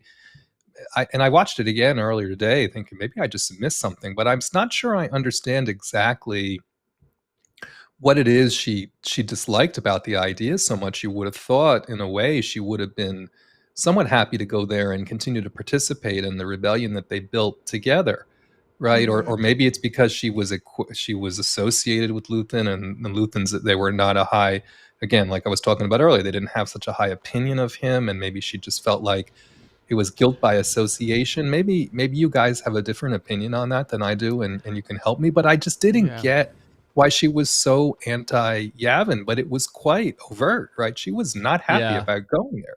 yeah. She didn't. Sorry. Do you have a take on that? Oh no, I Go was just ahead, gonna say, Vector. yeah, I didn't get why they didn't have a plan to leave Coruscant. Or, Right. like, where were they gonna go if they did get burned? Yeah. Which they had to know was gonna happen at some point, right? So yeah, there definitely seemed to be a few loose ends there, in my opinion, too. Yeah, I think personally for Clea, with the arc that they gave her and why she didn't want to go to Yavin, I think they were leaning into the fact that she didn't feel like she deserved to go there, and that she didn't know peace. You know, her whole life basically was spent hating the Empire, and to go to Yavin, I think in her mind felt like maybe giving that up, or letting others take over the mantle. Whereas I think she, like Luthen, thought that she was going to go out doing what they had been doing this whole entire time.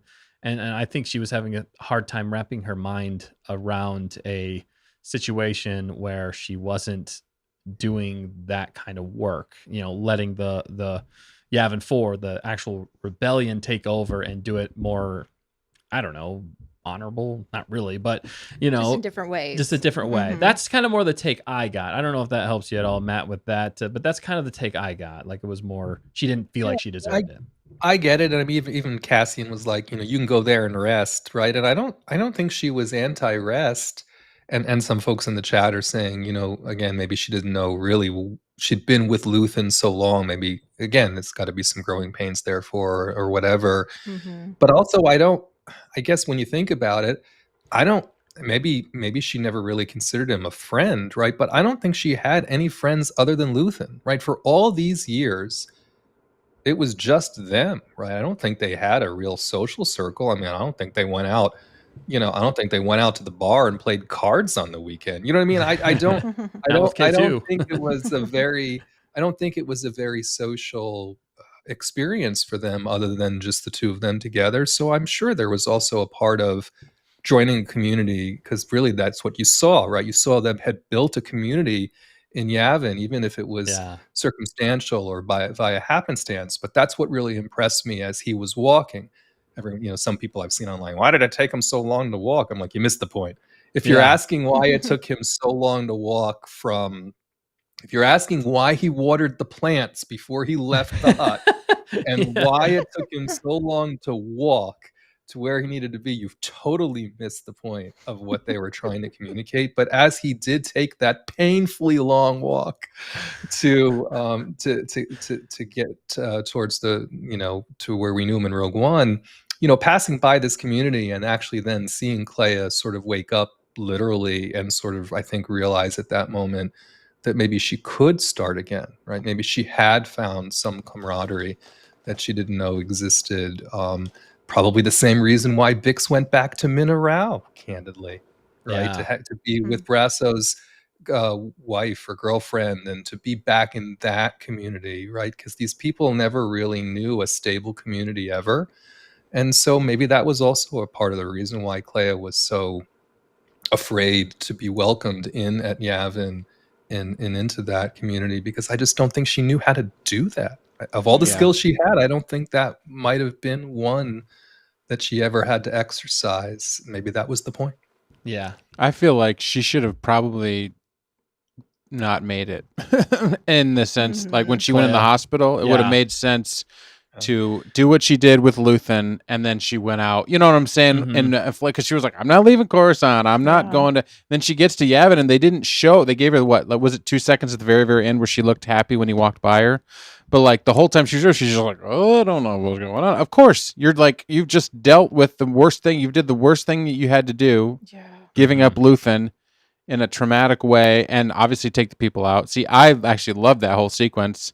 Personally, how it transpired, I thought it was brilliant. But then when after that though, I felt as I was like, what happened to Clea?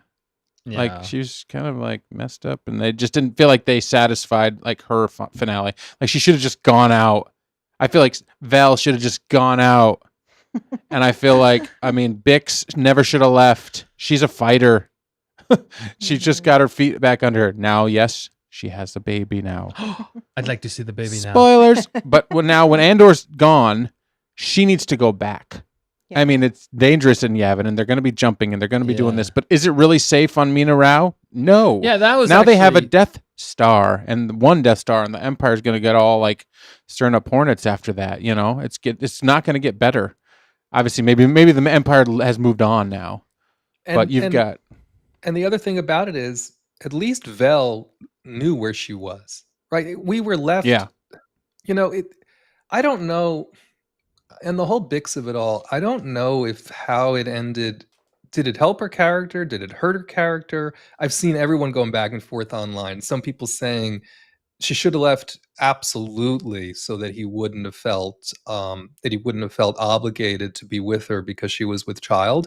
Then I've seen some other people say this just certifies her as the worst woman in the universe, to leave without ever telling him and giving him the choice to understand that he was a father. And right. There was a child it's complicated. involved. You know what I mean? It's like two absolute, and you guys are parents. I'm not a parent. You probably feel this even more than I'm able to articulate, right? But I'm seeing this online, like the two diametrically opposed parts of this. And I'm like putting all that to the side.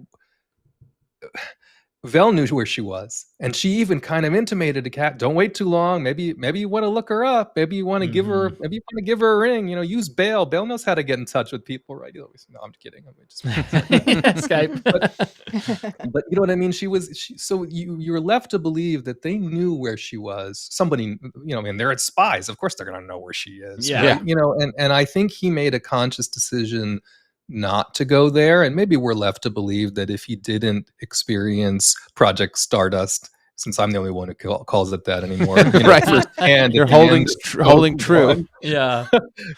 Maybe he would have looked her up, right? Maybe he would have felt like, okay, I've done my part now, and it's time. But I don't know. Did you guys like the way they ended her character? Did we think that was the best thing to do with her? And I don't think Tony did it exclusively so that they could make a young Andor show in the future, right? To show his son. Do we want to see his son fighting the First Order, for goodness sake? I know I don't. No, right. So, not. I mean, you know what I mean? It's like, so I don't think that was really the point of it. And reading the interview again, he wanted to leave some hope behind, and he wanted to make it even more heartbreaking in a way, how Cassian went out in Rogue One. And also, I think he secretly hates the fact that people thought he was romantically inclined towards Jin, because I don't think that was ever his point, and he's said as much in a recent interview. So I do think there was a little bit of that in why Tony made some choices here with Bix. But did you guys like the Bix of it all? Did you think that was a good way to end her character? I'll let Dan. I think Dan's got Dan, more you hot gotta takes take on it. this. I'm I think okay. the one- I'm hitting I'm on the one Dan doesn't like. Right? Yeah. I'm hitting. I'm okay with because of baby, because just as a parent, like introduce a child into any situation or the thought of it, and the it just complicates everything to a degree that you cannot, unless you're in that situation, qualify. So I can't. Without that though, I was very upset at the end of the third arc with her taking off. Like most people were like emotional with that speech. I was just annoyed. And that's a hot take because I felt like she delivered it great. It was an emotional scene. Like I get that she's leaving and she's doing what she has to do for Andor. But for me, that wasn't satisfying enough, like without her saying the rest of it or him finding out at some point, But then, because I didn't know that she had that reasoning when she was doing all that, But Right. now that I go back and I'm like, okay, it means more now that she had the reason. I haven't actually rewatched the entire, video that she made, knowing that context, So I want to do that, and maybe I'll feel it differently. But but I'm okay with her being on that planet. That makes sense. Again, what happens when she finds out that Andor died? When is she going to find out that Andor died in a couple weeks or whatever at Scarif? What does she do then? Does she get back into it? Is she happy? Is she satisfied sitting there, on Mina Rao with her little baby? So I don't know. And then that's just her. But it was okay. I actually don't mind that was the final scene of the thing either. I was okay with that because it connected you directly to Cassian, and knowing that he's going right then to whatever that planet was to meet the guy that you see at the very beginning of Rogue One. It's like, whoa. So this is like right now, and that baby's like already, 6 months old or maybe like a week old. I don't know. Not very old. 3 months old, maybe. Yeah, for sure. I see. I both liked it and didn't like it, but I think I like it more for the fact that it did leave us with some hope there, and that it kind of circled back to the name of the show, Andor, and his lineage. It did give us, even watching Rogue One, it was a sad and tragic ending, which Gilroy likes. He definitely liked it. He likes the beautiful tragedy, and he just made it even more so with this, while still giving you hope for that epic character's lineage, and to move on from there. My biggest gripe about it, honestly, was why is she going back to a planet that has an Imperial presence and might have her wanted posters like up everywhere? Like, I don't know. I was more concerned for her safety there. I was like, of all the places she went back to, I was like, maybe you shouldn't go back there. I understood it for the community and for B2 and stuff like that, but she's still in the same problem. I mean, the Empire is still around, and they're still. Well, she did kill everybody who probably would have remembered her from the first time. So I guess that's a good point. Yeah, that's a good point. Okay, so maybe she was safe. She must have had some other forged documents or something that kept her safe. Bale probably helped her out with that this time, so they didn't have to worry about running or whatever. So, but that was actually my concern. But I didn't mind it. I didn't mind that they left us with some hope there, and I would be okay with seeing Tony write some more with either that character or different characters altogether. But it does give us a little bit more, which we didn't get at the end of Rogue One. And that actually, for me, with Rogue One, was one of the hardest things for me to accept, being a huge Star Wars fan, was the end of Rogue One, nobody making it out alive that we watched the whole entire movie with. That was hard for me to accept because I was excited and I got invested in these characters. And I wanted to see more. And then when they all died, I was just like, spoilers for Rogue One. Sorry, everybody. I was like a little taken aback. It took me a while to process it and to accept it in some ways as a Star Wars fan, that it was darker, So I'm glad that even retroactively now he has created a little bit more hope for me in these characters, especially Andor moving forward. So that's why I actually do like that ending there. What about you, fact checker? We didn't touch upon you. Get to the ladies' perspective. Oh, yeah, I didn't mind it that's why she left. It still is hard, and yeah, KG said in the chat, maybe Cassian knew Bix was pregnant, and that's why he wanted to leave the rebellion so bad. And that makes me torn. I think you posted in the chat, Dan, but that if he knew that, why didn't he go after her? Right. Because Yeah. rebellion or no rebellion, there's nothing more important than family. And so it is a hopeful thing to end on, and maybe gave a little bit of grace to her leaving, but I still was, saddened by it too. So I don't know, torn is all I can describe it as. Tony knows how to leave it, questioning things in some ways, and mix. Complicated. It's complicated, but Oh, with no. depth. This is definitely a better complicated part, I would say. And I love that there's so much depth in there that Yeah. you can kind of create your own headcanon. Yeah. True. He answered a lot of questions, but there's still enough room for us Star Wars fans to create. I think that he knew that she was pregnant, and that's why he did his thing. I can sleep. Or I think that he went to see her one more time before he went to Scarif. There was 5 minutes where he found out, he stopped by, blah, blah, blah.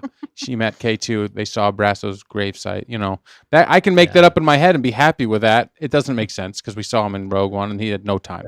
But maybe it maybe happened. they Skype called, Maybe on his way to Skiddity Rink, or what was that planet? Skidamarink. It was the guy's name. It was like Rinky or something. Pivot, or Rivik or Tivik. Tivik? Or something like that. I knew it had a K in there somewhere. But good old Tivik. Skidamarink. Tivik. Yeah. It's like they kept saying his name. We're like, why do they keep saying his name? Your contact Tivik. Remember Tivik? We're like, The one you're going to kill before you yeah. And we're like, the Yeah. guy that he blasted in the first 2 seconds of Rogue One? Oh, that one more guy. casualty. Yeah, his best friend. They go way back to, primary school. Good Lord.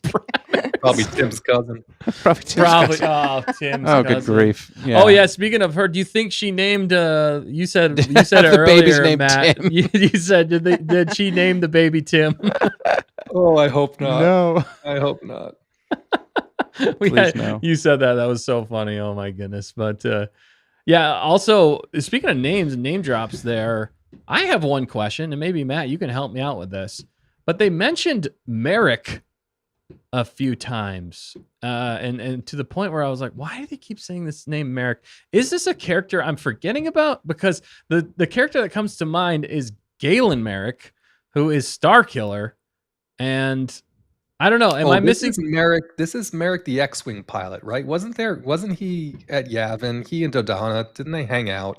Because I think he was one of the lead. Wasn't he one of the lead X-wing fighter They always pilots mention him with time? Dodonna, so that would make okay. seness. That would make more sense. Dang it. Pretty My sure. hopes and I'm dreams. sure he was an X-wing leader. Because I think there was Yeah. either a Lego set or I think they did put out something that was X-wing. Someone in the chat probably knows, but I think that's why he and Dodonna were out recruiting or doing something. I kind of thought we might see Dodonna. I guess they just didn't want to go there. Although they apparently rebuilt Radis from the ground up. It wasn't like they had a Radis laying around from Rogue One. They had to completely recreate that Radis. That's crazy. That was fantastic. I love seeing Radis again. So cool that they and it brought was him Steven back. Stanton did voice him again, Oh, which he good. confirmed. So That's so again, they did some really neat things like that. But yeah, I don't. I think Willman lived. Willman living was not on my bingo card. Yeah. Of all the people Yeah. of all the people I thought was going to die in the Gorman massacre, Willman Yeah. was top of my list. I love the fact that you had a bingo card. Not a Santa. Yeah. He literally had the Santa bingo card. Yeah, Mhm. Santa. Yeah. KG won. KG did win the tumbler. For goodness sake, she did win. Good job, KG. Nice, KG. Oh man, that's Yeah. awesome. No, but Willman, we thought for sure. That's what was crazy about this. We're like, we didn't know who was not going to make it during Yeah. the Gorman massacre. We didn't know who was going to make it. And then when, like Nick said, when Cyril was taken out right then, it was like, it made sense when you think about it. But in the moment, we were like, so well, what tough. just happened? And then even like Luthen, when he did his moment, I was like, oh, shoot, he did. Why did he?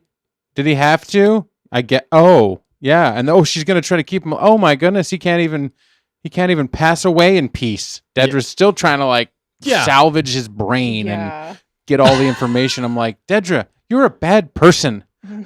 you know. And well, then I mean, you know, at that point, you know, even Krennic was so brutal. He's like on the ever increasing ISB death march. He said that to Hirt, or Hirt should have been glad he got killed by K2. I mean, no, none of those people were going to make it. Krennic was like, y'all. Even he said it to Partagaz. He said, y'all are toast. He's like, I can't deal with this. I'm out of here. Oh my goodness! I think that's why that episode hit me, because it was him and Lonnie, and then he walks away at the beginning of 10, right? And then he comes back to Lonnie, and Lonnie, they find him just like sitting there. I was like, the Tuca cat. The Tuca cat finds him. The Tuca cat. And then like literally 5 minutes later in the show, Luthen's dead, basically. You know what I'm saying? Right after that, he meets Dedra, and we're like, we can't breathe. Like give us a little more Yavin 4 walking around for 5 minutes so I can like breathe. I need time to process. After Lonnie and that heavy moment, and then they give you another heavy moment. Lonnie. And when Dedra walked in and talked to him in the shop, it was everything coming together, and all the subterfuge, all the underlying everything they were saying. I was like, oh, she knows, and he knows that she knows, and she knows that he knows. I'm phallically challenged, but did she have to pick on his wig of everything else? I know, come on. He's like ragging on his wig of all things. I mean, what, the man took some care in that. And it was a good wig. Brutal. And then that was a low blow, even for her. I do have to say. Then as an actress, she did such a good job of like, do you own all these things? Wow. Like I was thinking about getting like, I'm like, she is so twisted. Being excitedly creepy. Yeah. I was like, and she's like, I've got one piece I want you to look at. I was like, what is it? What is it? I was like, a bomb. It's a blaster. It's a whatever. And then I was like, and then Luthen turns around. I was like, how's he getting out of this? And even Nick and I were like, I think he's going to like blow the place, as what I thought. And then it was like silent. And then she's like, what, you know, and then she realizes what he did. And then he had the knife in his hand or whatever. And how fitting that was. And I'm sure there's meaning behind that particular culture and that knife and whatever it means to him, or maybe Clea or whatever. And then the fact that Clea lives on, I guess the only thing I can say about the women is that in war, it always is, in most movie tragedies, or even in life, like the guy ends up going, and then you have like the widow who has to pick up the pieces in war, and the women have to take the mantle and carry. Yeah, that's a fair point. What it is that the men were fighting for, and that makes it hard. And so I give it a pass for some of, like, it was, you know, he said, Tony's like, there were like 5 women at the end. You could say Dedra was Cyril's remaining woman. That was messed up. She didn't end well. Then you have Clea, who was definitely wrecked after Luthen was gone. Yeah. And then you have, you know, Bix, who was, I guess, okay, but she's about to be wrecked when she finds out what happened to Cassian. Right. And then, has more purpose, though. Yeah. And then you've got Mon Mothma, who's probably doing what she should have been doing. And Perrin was wrecked. But she wore the pants of the family anyway. You know, he was the kid, and I don't know. So you could take it and leave it how that, I don't know. Yeah. So the parent of this parent business, this was a very strange thing that they cut out.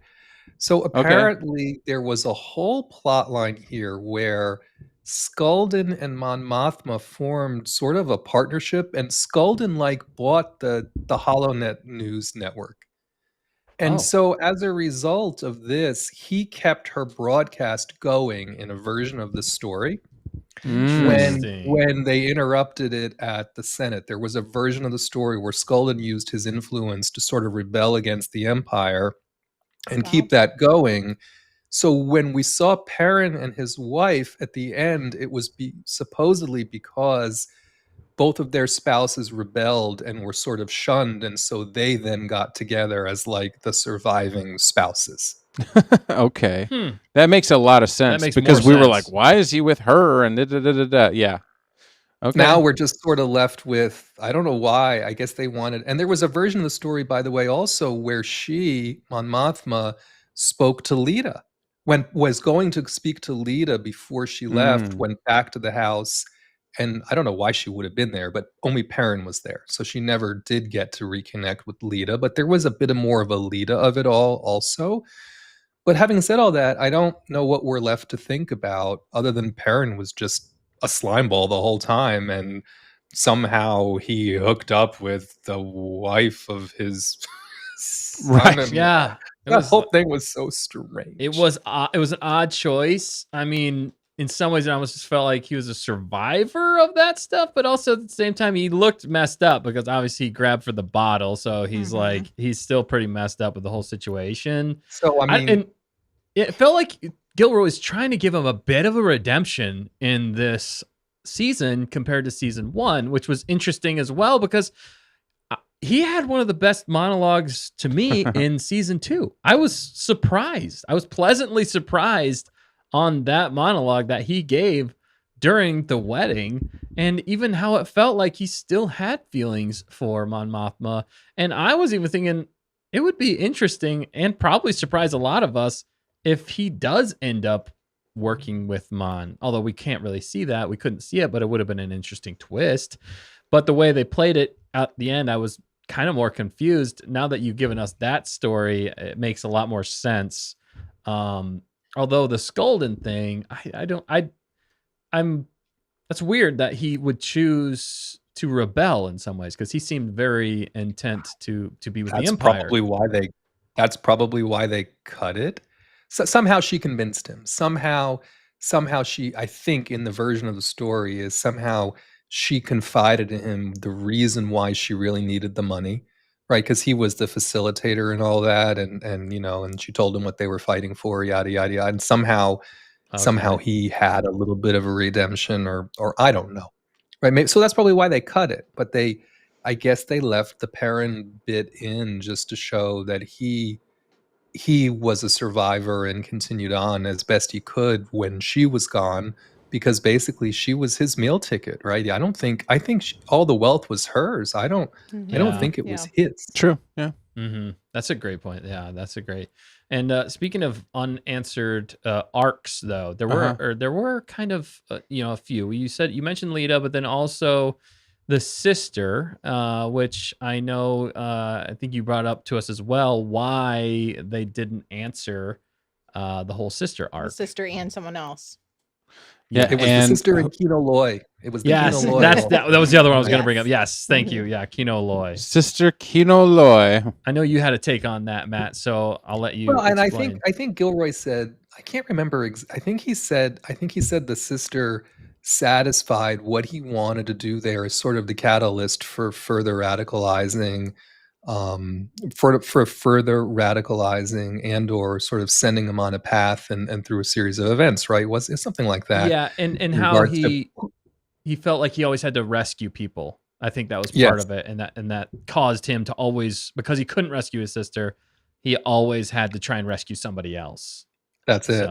That's it. And then I think the Kino Loy was, what else could you do, right? He felt like, I think he felt like it was so perfect the way Kino's story ended that it didn't feel right to just bring him in some way at the end just because, right? I think Tony was like, listen, I mean, how could you top what happened with him? You know what I mean? From a character perspective, as much as they love Andy Serkis and his performance, it was kind of perfect, right? He enabled everybody else to escape, knowing full well he himself could not. So there you go.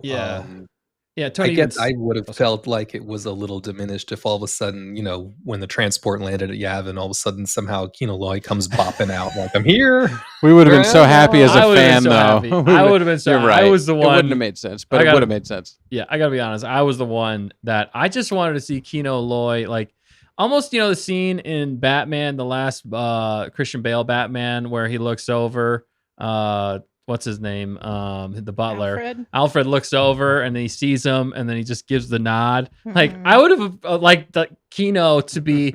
I thought his perfect role would have been in charge of logistics for Yavin 4, the base at Yavin 4, or even a different base. And maybe they'll do that, but I understand his reasoning for it actually did make sense. And Star Wars can be negatively affected by trying to put everybody into every story, and it does kind of make the universe feel smaller. And I think he was really just trying to avoid that feeling of, everybody knows everybody. No, it's a big galaxy. Right. There's a lot going on in a lot of different places. He But didn't make it out. But did he have to give us super depth with Perrin? yeah, You know what I'm saying? Like compared to he Kino, he chose what he wanted to write about. You Yeah. know, I mean, he could have carried on the depth that he gave us with Kino Loy. Because not that. Why do we want Kino? Why do we want to see Kino Loy or know something? Because he gave us incredible arc with him, the best arc of season 1, and then he ended it with "I can't swim." right. But that doesn't mean he didn't make it off. Beautiful Doesn't mean he didn't go tragedy. back to prison. He doesn't. You know, we don't see the end, so therefore somehow Kino returns. You know, I mean, it's like. Then the teases It's complicated. Tony himself did, wearing Yeah. the Narkina And he swim wore the team. Narkina Yeah, swim that's team. true. What the That heck, was dude? me. And there was an interview with Kino, and Kino's like, "Well, I like to think that he made it off. I like to Yeah, think that yeah. he made it." And Well, I mean, somehow- every actor likes to think they might come back again, right? That's I mean, true. he's not written out forever, and Yeah. you know, but that just confirms that he did become Snoke. His hatred, Exactly. the burn, happened. the fire and the electricity on the thing. Once the water stopped, you know, it just He got- caught on electricity, and he somehow survived. Made it on one of those transports, and then 20 years later, Ryan Johnson I would cast like to him in. somehow. We should try and meet Andy Serkis and ask him I'm sure someone has asked him this before, and I can't imagine how he answered. What I'm trying to say is, ask him what was his favorite Star Wars portrayal. Was it Kino Loy, or Yeah. was it Snoke? Yeah. And see what he says. He'll say Gollum. He'll say, I think he would say Kino Loy. Maybe he can't contractually say that, but I think honestly though, he gets a better, more satisfying ending, and that's again what makes a lot. Well, You know, he's people not Snoke's scream in a one jar. way out. They don't scream Snoke's in a jar. Yeah, exactly. You know, That's a I mean, great point. That's just it, and that's why we want, to keep doing it, That's and what we that's want to where see. this connects to. He reminded us of Kino Loy when he showed us the very end with Dedra sitting there. You know, so it's like it's Yeah. not my fault. You did it. It's like- but at the same time, yes, no, he didn't need to be there. But Dedra being there forever is that sad? Does that make you happy? Is that a good way for her to end? Is it Narkina 6? I think she got what she deserved. Narkina and- chicks? And Narkina chicks. Dang it, that was good. Yes, Narkina chicks. But Well, hey, and yeah, even go ahead. better if whatever Narkina facility she's in is still manufacturing parts for the Death Star at this moment, and is still Yes. right. Fixated on what she was trying to protect this whole time. Even though I still think it would have been better if somehow she ended up on the Death Star. That's when what it I blew up. thought. But, Yeah. Mhm. but no, I did not expect. I honestly somehow expected her to salvage. I don't think I really expected her to go down with the proverbial ship, because remember, even when she was in the jail cell, she was still helping Hirt by talking about the radio and doing all these things. I mean, even when you thought she was at her lowest, she was still trying, and then for her, I guess that's just justice for her to end up in the prison, whereas most of the rest of them all ended up dead, except for that Legrat guy, the guy that was like the second in command who went for. Oh Remember, yeah. he botched it. He couldn't get the Senate Yeah. feed turned off. Right. Right. Somehow he. How did he make it? Right? Yeah, that didn't make any sense. Exactly. That's a good point. Because they sent him to get Pottergrass. I was like, how did he not? He didn't. He was the one who Right. botched the whole. He was Yeah. just like, well, I Is guess that- I'm here. How do I work the system? He didn't. Somehow he was. And your chain of command is messed up when like Partagaz taking himself out. Yeah. Like they didn't lose a war. Like the military isn't done. Yes, he's gonna probably get severely demoted or worse. He's gonna have to go talk to Vader.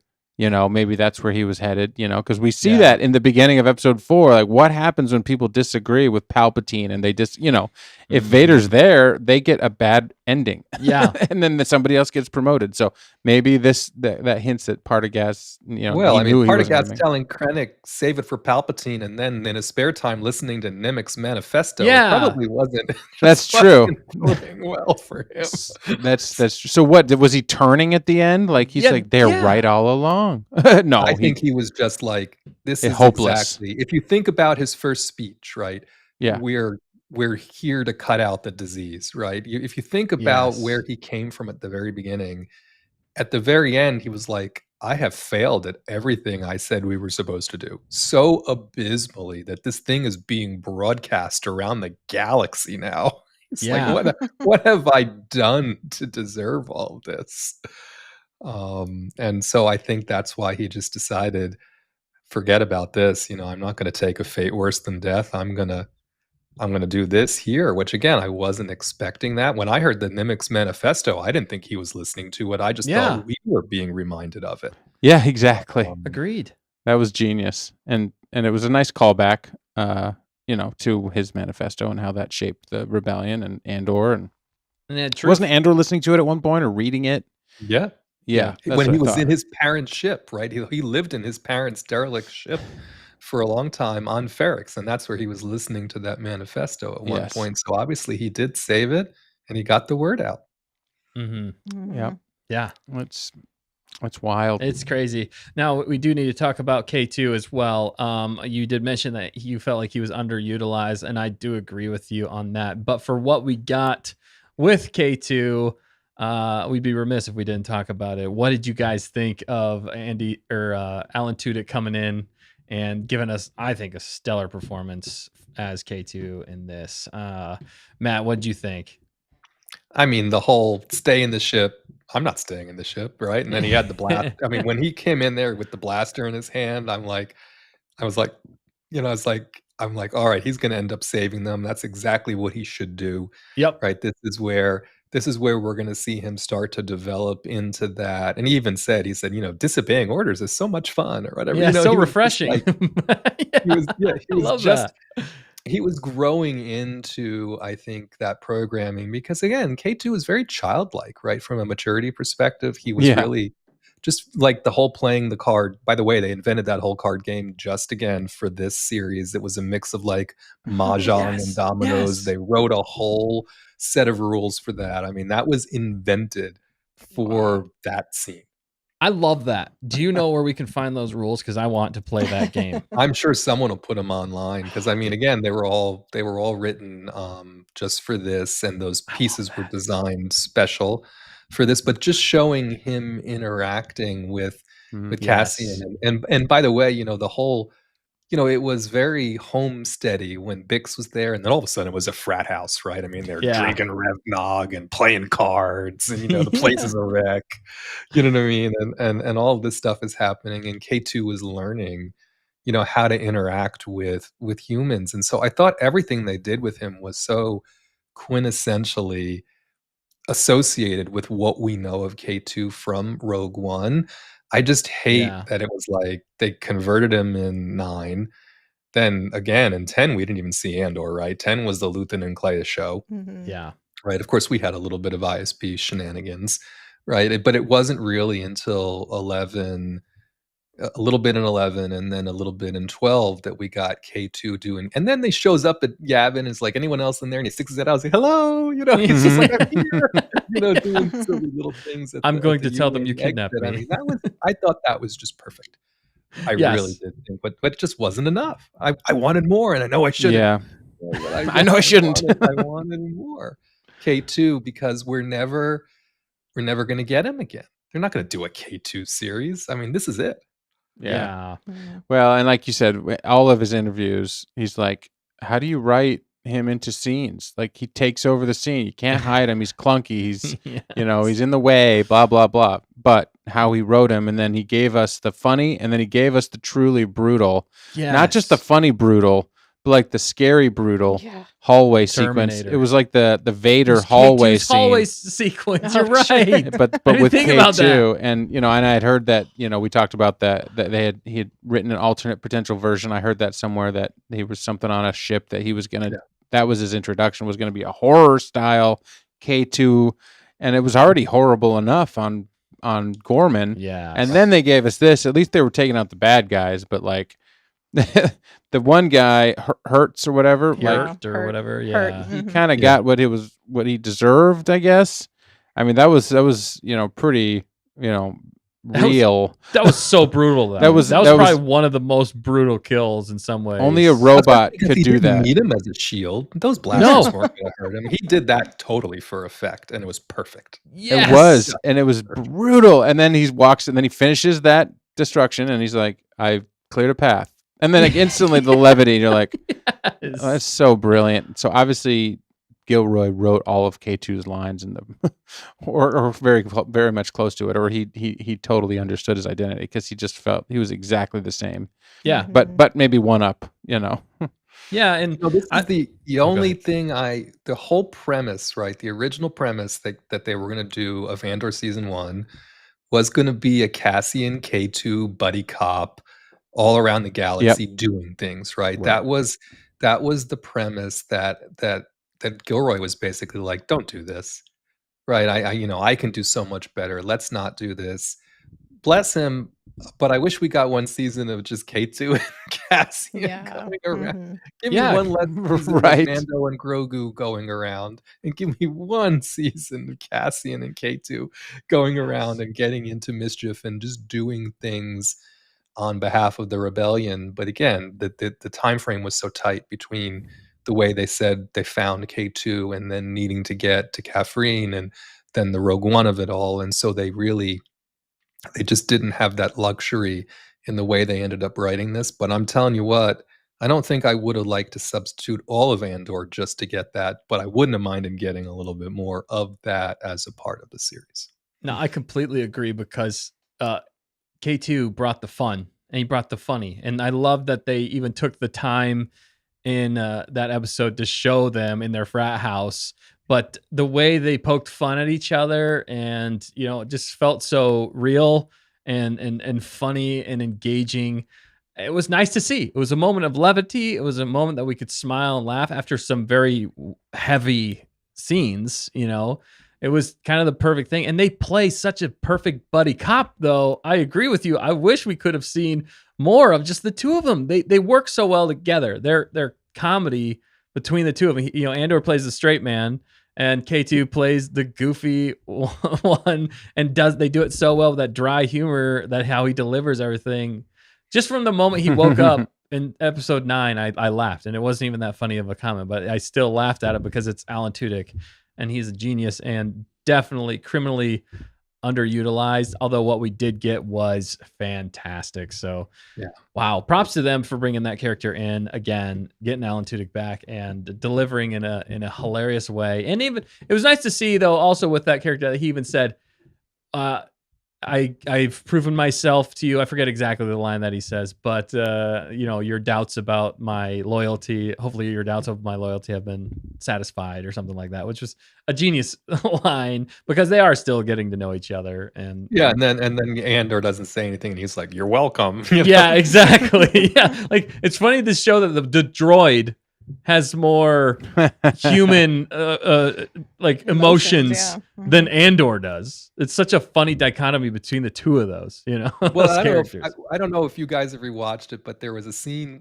while the comms were still working, like K2 was in the ship waiting, like he was told to. Yeah. And they panned to him right as the comms stopped working, and he's got like his head in his hands, like he is just so bored. Yes. Right, and you can look at him. I'm like, he is showing droid bored right now. And then the comms stop working, and he snaps up. He's like, "Oh, wait a minute, maybe I can do something now." But I mean, again, his head was in his hands. He's like slouched in a weird way. And I was like, "Man, that man's bro's bored," right? And it just came through without him even saying anything. It was just masterful. It was such a good delivery. So I think the only reason they couldn't use him more was because they ran out of budget and they couldn't do the CGI. Any more CGI, they're like, we better limit some of this. But oh man, so well done. So many great scenes. I don't want to miss anything. So Krennic. Oh, we do need to talk about Krennic for a minute. I know it's getting late, guys, but we're going to talk about Krennic here for a minute, and then we do got to bounce out of here pretty soon. But what a performance by Krennic. You could tell that he was just having fun. I mean, when he put his finger on her, she had no idea he was going to do that. And then she reacted. I thought it was some kind of device at first. I was like he was almost stabbing her. It was like a silencer. It was like it stunned her. It felt like or something. Yeah. She did such a good job acting. She said he swept in there first, and the cape did whatever. She said, I got a chill for real. And she said, and then he's talking to me, and he's putting his finger on my head, and he's doing. She's like, you just got to let him work, right? When Ben Mendelsohn come in and do his thing, she's like, but so much of that was just her being caught completely off guard. Because she had no idea what he was going to do. It's not.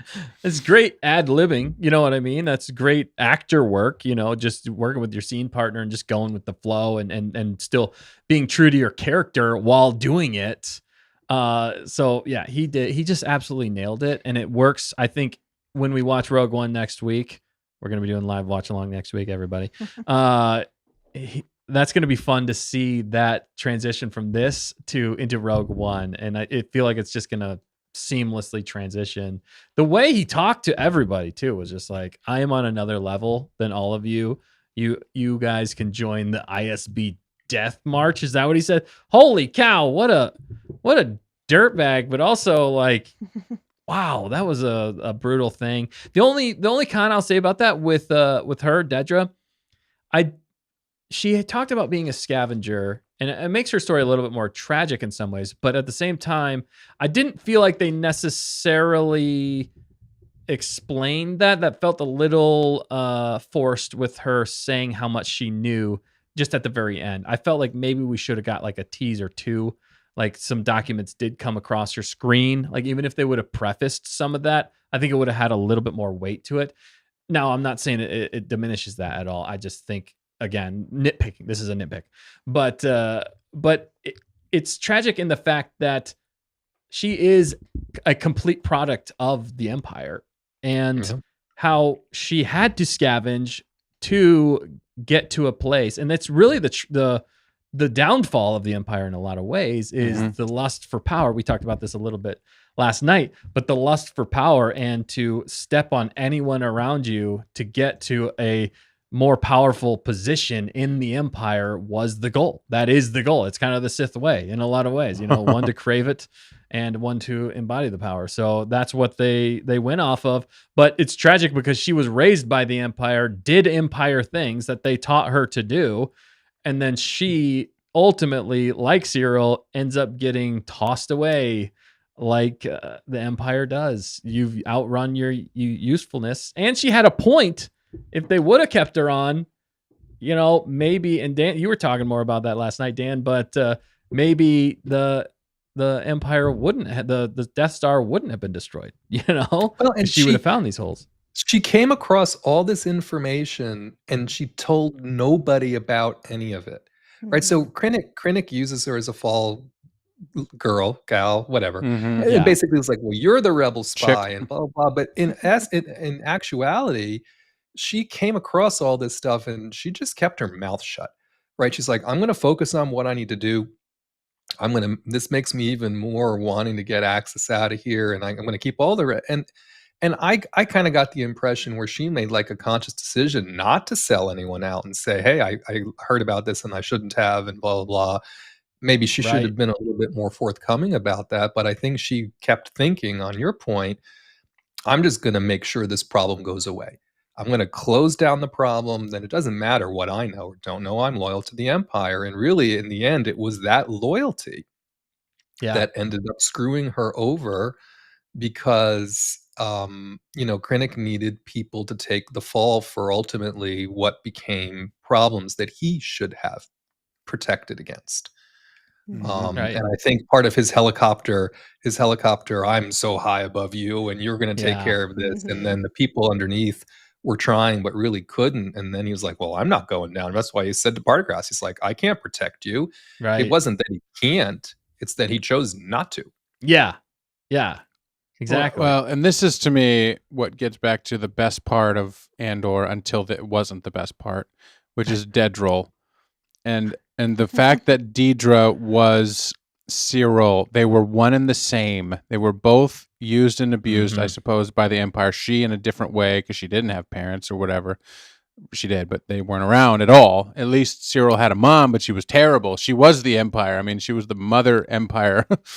But how Cyril's end came to such a tragic end, how Dedra's end came to, finale came to such a tragic end, but they both had the same result. And that's why when they were together, you're like, we're rooting for you both. even though you're both terrible people. But they're Yeah. both a product of being used and abused by the Empire and that system that they grew up in. So you also sympathize for them and you Yeah. hope for the best. You hope that maybe they could turn. Maybe they could see the light at the end of the tunnel and get out. Maybe they could just have a victory and not just lose. Like when Dedra saw Luthen with the knife and, not making it, like you saw the terror on her face because she was trying to break every rule, and then she was going to solve it, and she was going to finally prove herself right for the 20th time, which would have then ultimately proven Cyril correct, and then it all fell apart again, and now she's got to pay the price again. Now she's getting arrested, and she's answering to Partagaz, and then ultimately Krennic, and then boom, she's in Narkina Chicks, and Yes. and has no memory, not even Cyril to fall back on for support. Yeah. He was the only person that she kind of had. Maybe she could put in her one phone call to Edie, and Edie would Oh my goodness. give her some support, but not really because she No. wasn't very nice to Edie either. So you'd No. want to talk about a human who burned literally every bridge, Mhm. but she was also a victim of sorts of the Empire. I think it's a dichotomy of good and evil. And when you chase and try and work for evil, you're eventually going to get burned. It's not going to work. Be eaten by it. You're going to get eaten. It's going to take over you, and it's going to destroy you ultimately in the end. And I think the Star Wars-ness of it, like we root for the bad only enough to where we see it turn good, because Star Wars set that up with Darth Vader. And like he was terrible, but then at the end he did the right thing. And so we're like, oh, people can have redemption. Right. Well, who doesn't want redemption? Star Wars is a story of redemption. Mhm. And so to see Cyril and Deidre, not everybody deserves to be redeemed. Really, Cyril and Deidre didn't. Maybe Cyril more than Dedra, because when she did the torture thing, I was like, psh, Yeah. But Yeah, you're like, "She but kinda gotta but go." even still, when they were together, and you have like the rom-com like soundtrack and the music, and you're like, they just need some happiness. They just need 5 minutes to be together. I don't know. And Are you guys with me on this? You wanted them to Yeah. get away from the Just- Empire, is what you Yeah, really makes want. sense. You wanted them to pack up and realize the error of their ways and then leave. And the most tragic part was the fact that neither of them got that. And even more tragic for Cyril for the fact that he realized, and probably would have if he would have survived in that situation, but was robbed of the opportunity. And that was the gut punch for him. But I think Tony said it best too. He said everybody's the hero of their own story. And he that to me spoke to how he wrote all of these characters. And that is such a fantastic way to write characters that gives them so much more depth than what we thought we could see in a Star Wars show. I mean, Well, she was. and both of yeah. them wanted to be the best they could be at their jobs, right? Who doesn't want to be the best version of whatever you're working at? I mean, whether you like your job or not, I mean, generally speaking, you want to do the best job you can, right? You want to impress your superiors, you want to have advancement, you want to be professionally fulfilled. And I think they both really wanted that a lot.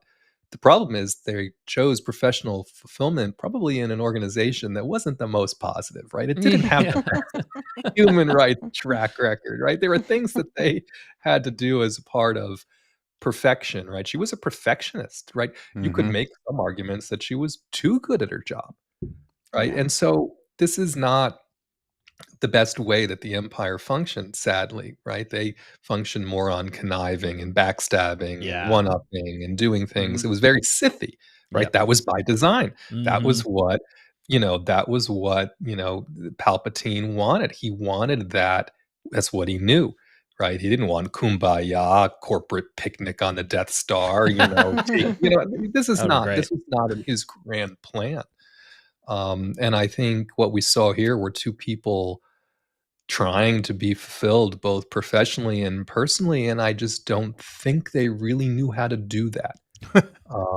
And so it didn't end well for either one of them. And you're right, we were rooting for them in the weirdest possible way. And even in the live Since- stream, I think somebody asked, Kyle Solar, they're like, what do you think? People really identified with you.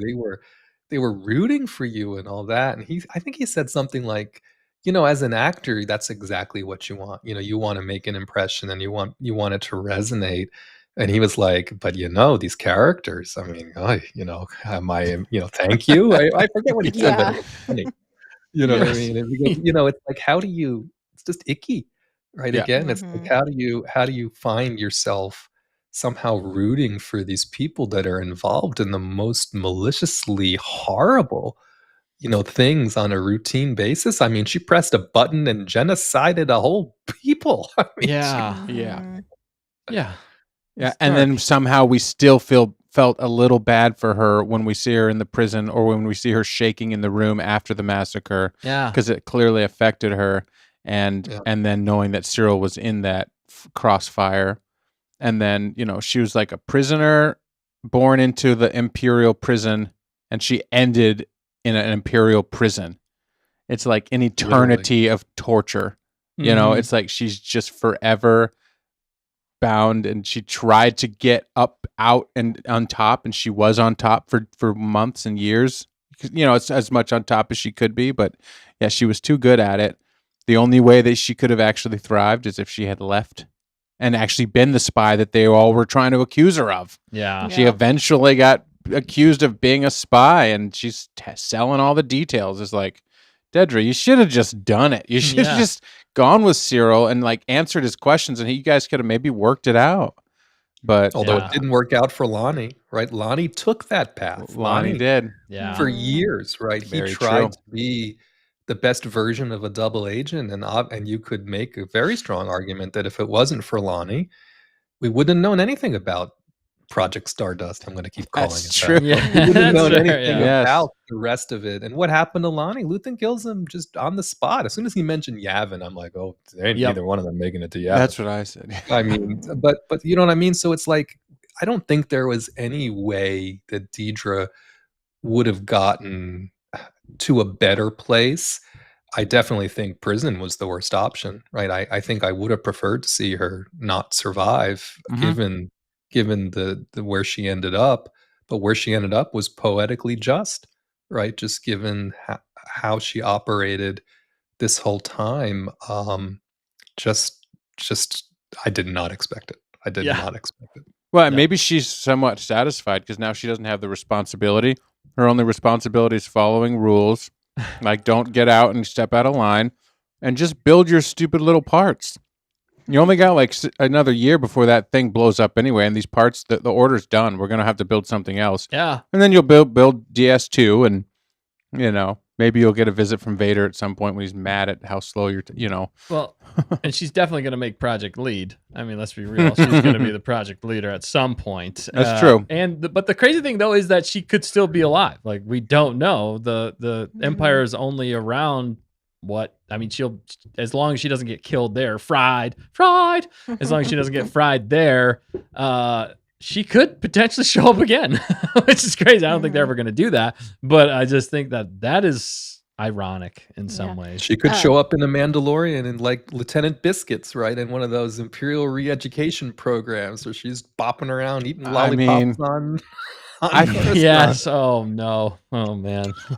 Did you want to read Tamerkin's Yeah, comment? yeah. I love this Go right ahead, here. fact checker. Yeah, she said if it wasn't for Dedra doing the scavenging, then Lonnie wouldn't have gotten the info to Luthen. So technically, we can thank Dedra. Wow. So she is That's a the good ultimate point. spy. She unwillingly, unwittingly yep. was the best spy for the rebellion. She was so good at what she We did. have to thank Dedra for the plans. Yeah. You're like, wow, I didn't even think of that. That's a great point. Yeah, it comes full circle. Full circle. Full circle. We love circles here. We do. We have multiple circles. We do have multiple circles, and we could keep going in circles and keep talking about Andor season 2. There are so many good things. We're gonna say our last piece right now, and then we're gonna have to bounce out of here for tonight. But don't worry, there's always more Stay on Target, and we'll definitely have Matt back as well, as long as he's willing to come back. Absolutely. That's the true Thanks again testament. for having me. It was great. Of course. No, we love it. So any last thought, guys? I'm just going to leave it here. I know it's hard to wrap this up because we could talk for hours, and I would love to. But any last thoughts, guys? Matt, did you want to say anything else about this or anything else before we I saw something on X which I thought summed it up. So I'll end with this for me, and it was it was don't be sad that it's over, be happy that it existed and we got to see it, right? Which I think is a great sentiment as it relates to this series, because we know it's not going to be like this again. This is truly a once in a television lifetime that a series like this would exist. And as sad as I am that there isn't any to watch next week, I am super happy that that it ended so well. So That Nice. was very well said. Absolutely. Dan, you want to follow that up? Because I'm not sure we can. All I wanted to say was I feel like, yes, this was a gift from a auteur, director, writer, crafter, musician. I didn't know he was a musician, but he is. That was cool to find out. And so I love that. I connect with that even more. And as a Star Wars fan, loving Andor is okay. It's okay if it's not your favorite, but to say that it's not Star Wars, I have an issue with, because clearly the writers and the directors and the people involved from top to bottom, you don't have to like the leadership that okayed it, but this guy, the fact that, again, he took his energy and his time and assembled this team to do this over the last 10 years of his life. Nobody has to devote 10 years of their life on one project, never, much less a Star Wars project, in the midst of, they were watching all of these flops year in, year out, after, before season 1 and then after season 1. Before season 1, actually, there was more successes other than Obi-Wan and Boba Fett. But then afterward, it's just been downhill, trash talking, hate. Nobody likes Star Wars. It's not going to ever come back. It's dead. And so they're trying to do the best they can in the midst of all that. He's probably editing it, seeing all the news. He's like, oh my goodness, I don't even know if this thing's going to get shipped because Disney Plus is going to fold.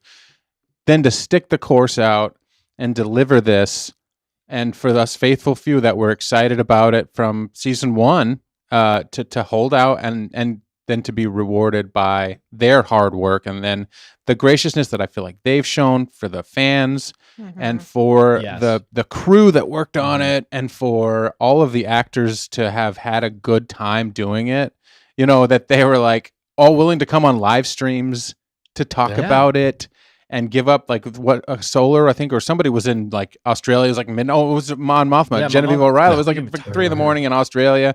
So it's like the fact that they're still sticking with it. It's not like they did it one and done, we're out. Like, they all put their heart and soul. It's a gift. So as a Star Wars fan, give Andor a try, and don't hate something if you haven't given it a fair shake. I think Andor is peak Star Wars in my opinion, and it deserves all of the accolades that it gets, and I hope it wins all the awards because it was worth the wait. And it's been fun. And one amendment, I think in the 10-year anniversary next year of Rogue One, I think there'll be some Andor on the big screen. I know they've mixed some of these episodes for theatrical presentation. Now, again, it would make for a very long something, right? Because, 3 episodes of this and then Rogue One. That's I certainly would give the time. I'm not saying I wouldn't. But I do think something about this will have the pleasure of seeing again next year in a big way for Rogue One re-release. So I should amend my previous. We will see, I think, a little bit more here. They even alluded to it in the live stream, and Tony was like, I don't think he wanted. I don't think he wanted. I think he did shut Diego Luna down a little bit in that live stream because Diego started to meander in this direction. Okay. So I do hope that does happen for sure. But I agree wholeheartedly. There's some things about this that's more Star Wars than any of the Star Wars things that we've gotten here recently from a live action perspective. And so the comment that I hate the most is, okay, it's good sci-fi, but it's not Star Wars. I also have a problem with that as well, because there's parts of it that are quintessentially Star Wars. If your definition is must see a lightsaber, this is the only live action thing they've done so far that has had no lightsaber. They did a pretty good job with the Force, I'll say, a couple of times, right? But no lightsaber, right? So and for some people, they have a real problem with that. But to say that it's not Star Wars because there's no lightsaber, I think for me is a little wrongheaded. But yeah, and it ends the series finale truly is Rogue One.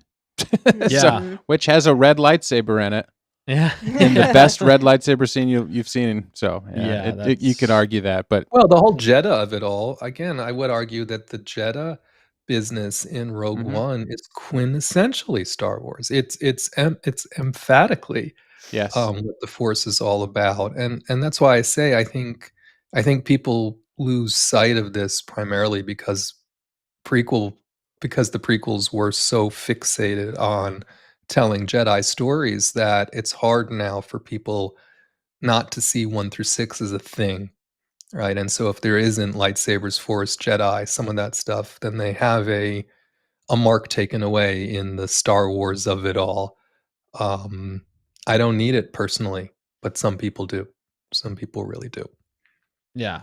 No, that totally makes sense. And I That's feel fair. like to Yeah. say that this isn't Star Wars does limit the scope of what Star Wars can be. Mhm. And I think is what one of my favorite parts of this is what I've been saying for a long time is, do every kind of genre in Star Wars. I think Star Wars is big enough for that and can expand the universe while giving us different flavors, give different takes for people who like different movies. It can all fit in Star Wars. That's how big the Star Wars galaxy is.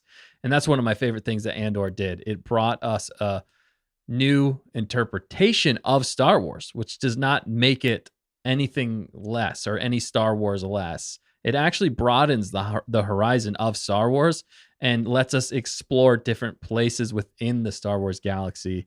So yeah, I agree. If you don't call it Star Wars, I think you're limiting Star Wars. I'm not saying you're wrong if it doesn't make you feel that same nostalgic feel. And I think it was designed not to make you feel that nostalgic feel, that it was actually designed to make you think of Star Wars in a new light, in a different way. And George kept trying to do that as well. So it really, in a lot of ways, I think continued on George Lucas's thoughts because he always wanted to make something different. He said it time and time again.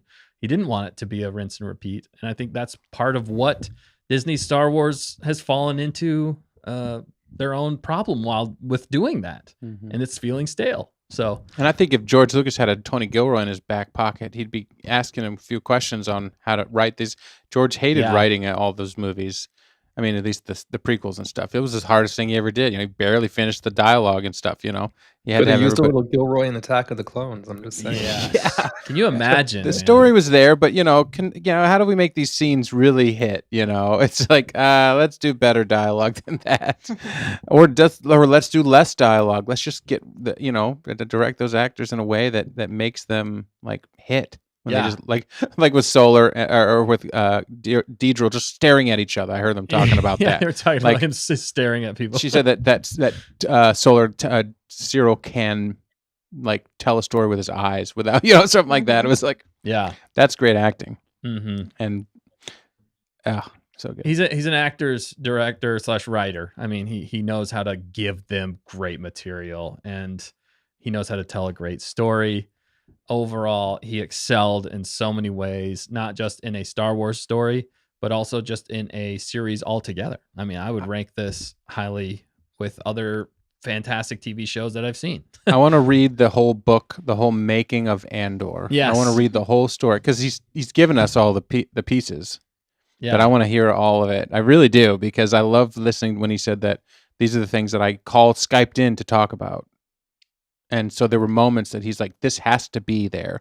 Or I love finding out when he's like, I'm fighting for that cupcake with Gorst. Yes. Or I'm fighting, like, they wanted to get rid of this and they wanted to get rid of that. I'm like, who are they? Yeah, They need that's to it. leave. Yeah, I want to know who those people Stop they, are. Get them out of here. Yeah, because not everything that he does is gonna be perfect or hit, but like when he's cooking, like Yeah. let him cook. The muffin. Yeah. Yeah, stop The pulling all cupcake. your imperial stuff. Do you think? And there they'll was one do- other scene, I forget what it was. And he was set on what he wanted to do.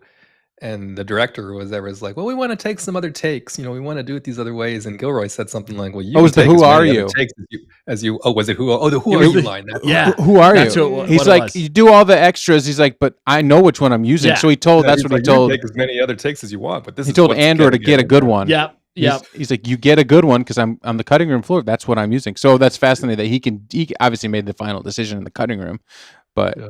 at That's that so whole funny. process. That's crazy. That's awesome in some ways that he knew exactly what he wanted, and that it made the director and the characters or the actors themselves feel so bad that they wanted to give an out if it was too brutal. And that line, that one line, "Who are you?" for one example, like set the internet on fire. It's still we're all Yeah. processing that. Like, oh my He was goodness. he's like, I'm naming the episode that. If you want, Yeah, better be in there." exactly. Sure wasn't nobody. Oh my goodness! Like, Not Andor only- didn't even know who he was. Not only is he going to say that line, that's going to be the title of the episode. It's Yeah. going to be double down. Like, Double down. He's like, you're gonna know what I wanted it. Yeah. What were we saying, fact checker? Oh, do you think we'll get a behind the scenes like we did with the volume Oh. and Mando and all of that? Like a deep Oh, dive I hope behind the so. scenes? Because that would be epic. Yes, it would. For all that they built and put into the sets and the locations. Well, I mean, it's just stunning. What's going to Yes. happen is it's going to get put up for the Emmys. And when they do that, they put these for your considerations out where they put, depending on what Emmys it's nominated for, they'll make little vignettes that support why it should win. Okay. And they'll post those all on a website, and they'll be available publicly for a while because they make it, they're trying to get interest up and the people who vote and all that. Yeah. And then some of it makes it onto the physical media, but if we should be able to find that again, because I watched hours of behind the scenes when season 1 was up, and it was hidden away on a website for like 6 weeks, and then they took it all down. So we'll have to watch for it this year again, because it's going to be nominated. Yes. And then it's called FYC. They'll put up an externally facing website, and it'll be a whole bunch of interviews that they'll put together specifically to support winning these categories. And we'll be able to see it. And I bet it'll be amazing again, because it sure was for last season. Wow. I didn't even That know is any of so that. cool. That's some inside baseball stuff there. And I that didn't know. for a fan of Yeah. Andor, a Fandor, like to see it win an Emmy would just be like, thank you. For writing. I mean, again, I wanted to win for set design. I wanted to win for costuming. I wanted to win for special effects. But I would love for it to win for writing, directing, cinematography, the things that are so super hard to win for. Yes. Because I really think it deserves it, especially this season. Yeah. Oh yeah. 100%. Now, if they package it as a movie, does it get into the Oscar nomination, or that's not possible because it was delivered as a TV show first? Yeah, I think it has to be exclusively released a as cinematic in the release. movies first, probably. Yeah, I think that has to be a cinematic release. Yeah. But I Hey, they could digress. change the rules. Hey, let's change the roles. We'll start with an Emmy, and we'll be very happy with that. yeah, exactly. Oh man. Well, again, we could keep going forever, and we will, but not tonight.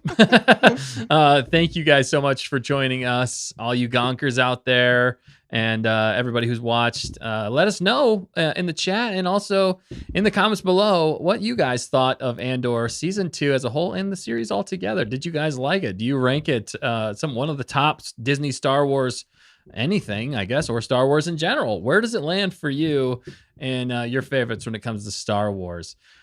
Cool. Well, again, thank you so much, Matt, for joining us tonight. It was an honor and a privilege to have you on. You have some fantastic takes, and I love how you can eloquently put them as the Moff that you are. So I look forward to having you on again. So thank you again, Matt. My privilege to be here. An absolute pleasure. Awesome. Cool. Well, anybody else before we get out of here? We got to get the gonk on out of here, people. It's getting late. There's only one way out. There's only one way out. There's only one Yes. way Got out. gonk out. Yep. That's right. We got to hit the outro. We do. So thank you guys again for being here. Just remember, with all of us together, we can make Star Wars better. And we'll catch you guys next week. Actually, no, this Friday. Again, War of the Cosmic Tyrants. We'll be live at 8 p.m. this Friday for War of the Cosmic Tyrants. Come back then. It's a fun time.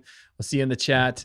And also, we're going to be doing a live watch along next week with Rogue One. We're going to be watching Rogue One next Wednesday. I'm sorry. Yes, Wednesday at 8 p.m. Well, 7 or 8. I think it'll be 8. It's 8. It's 8 p.m. We're just going to say it now. Okay. 8 p.m.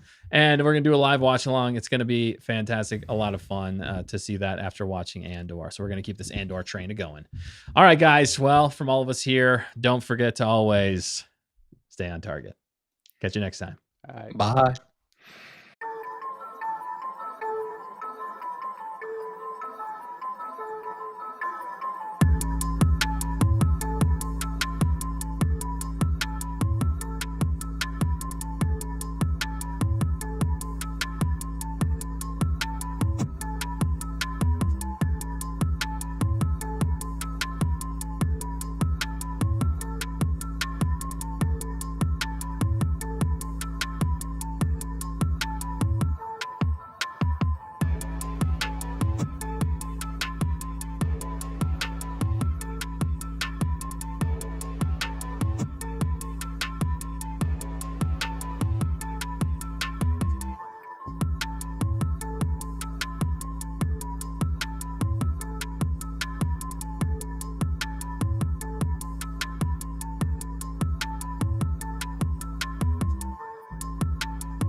So yeah, what are the best one-liners from Andor?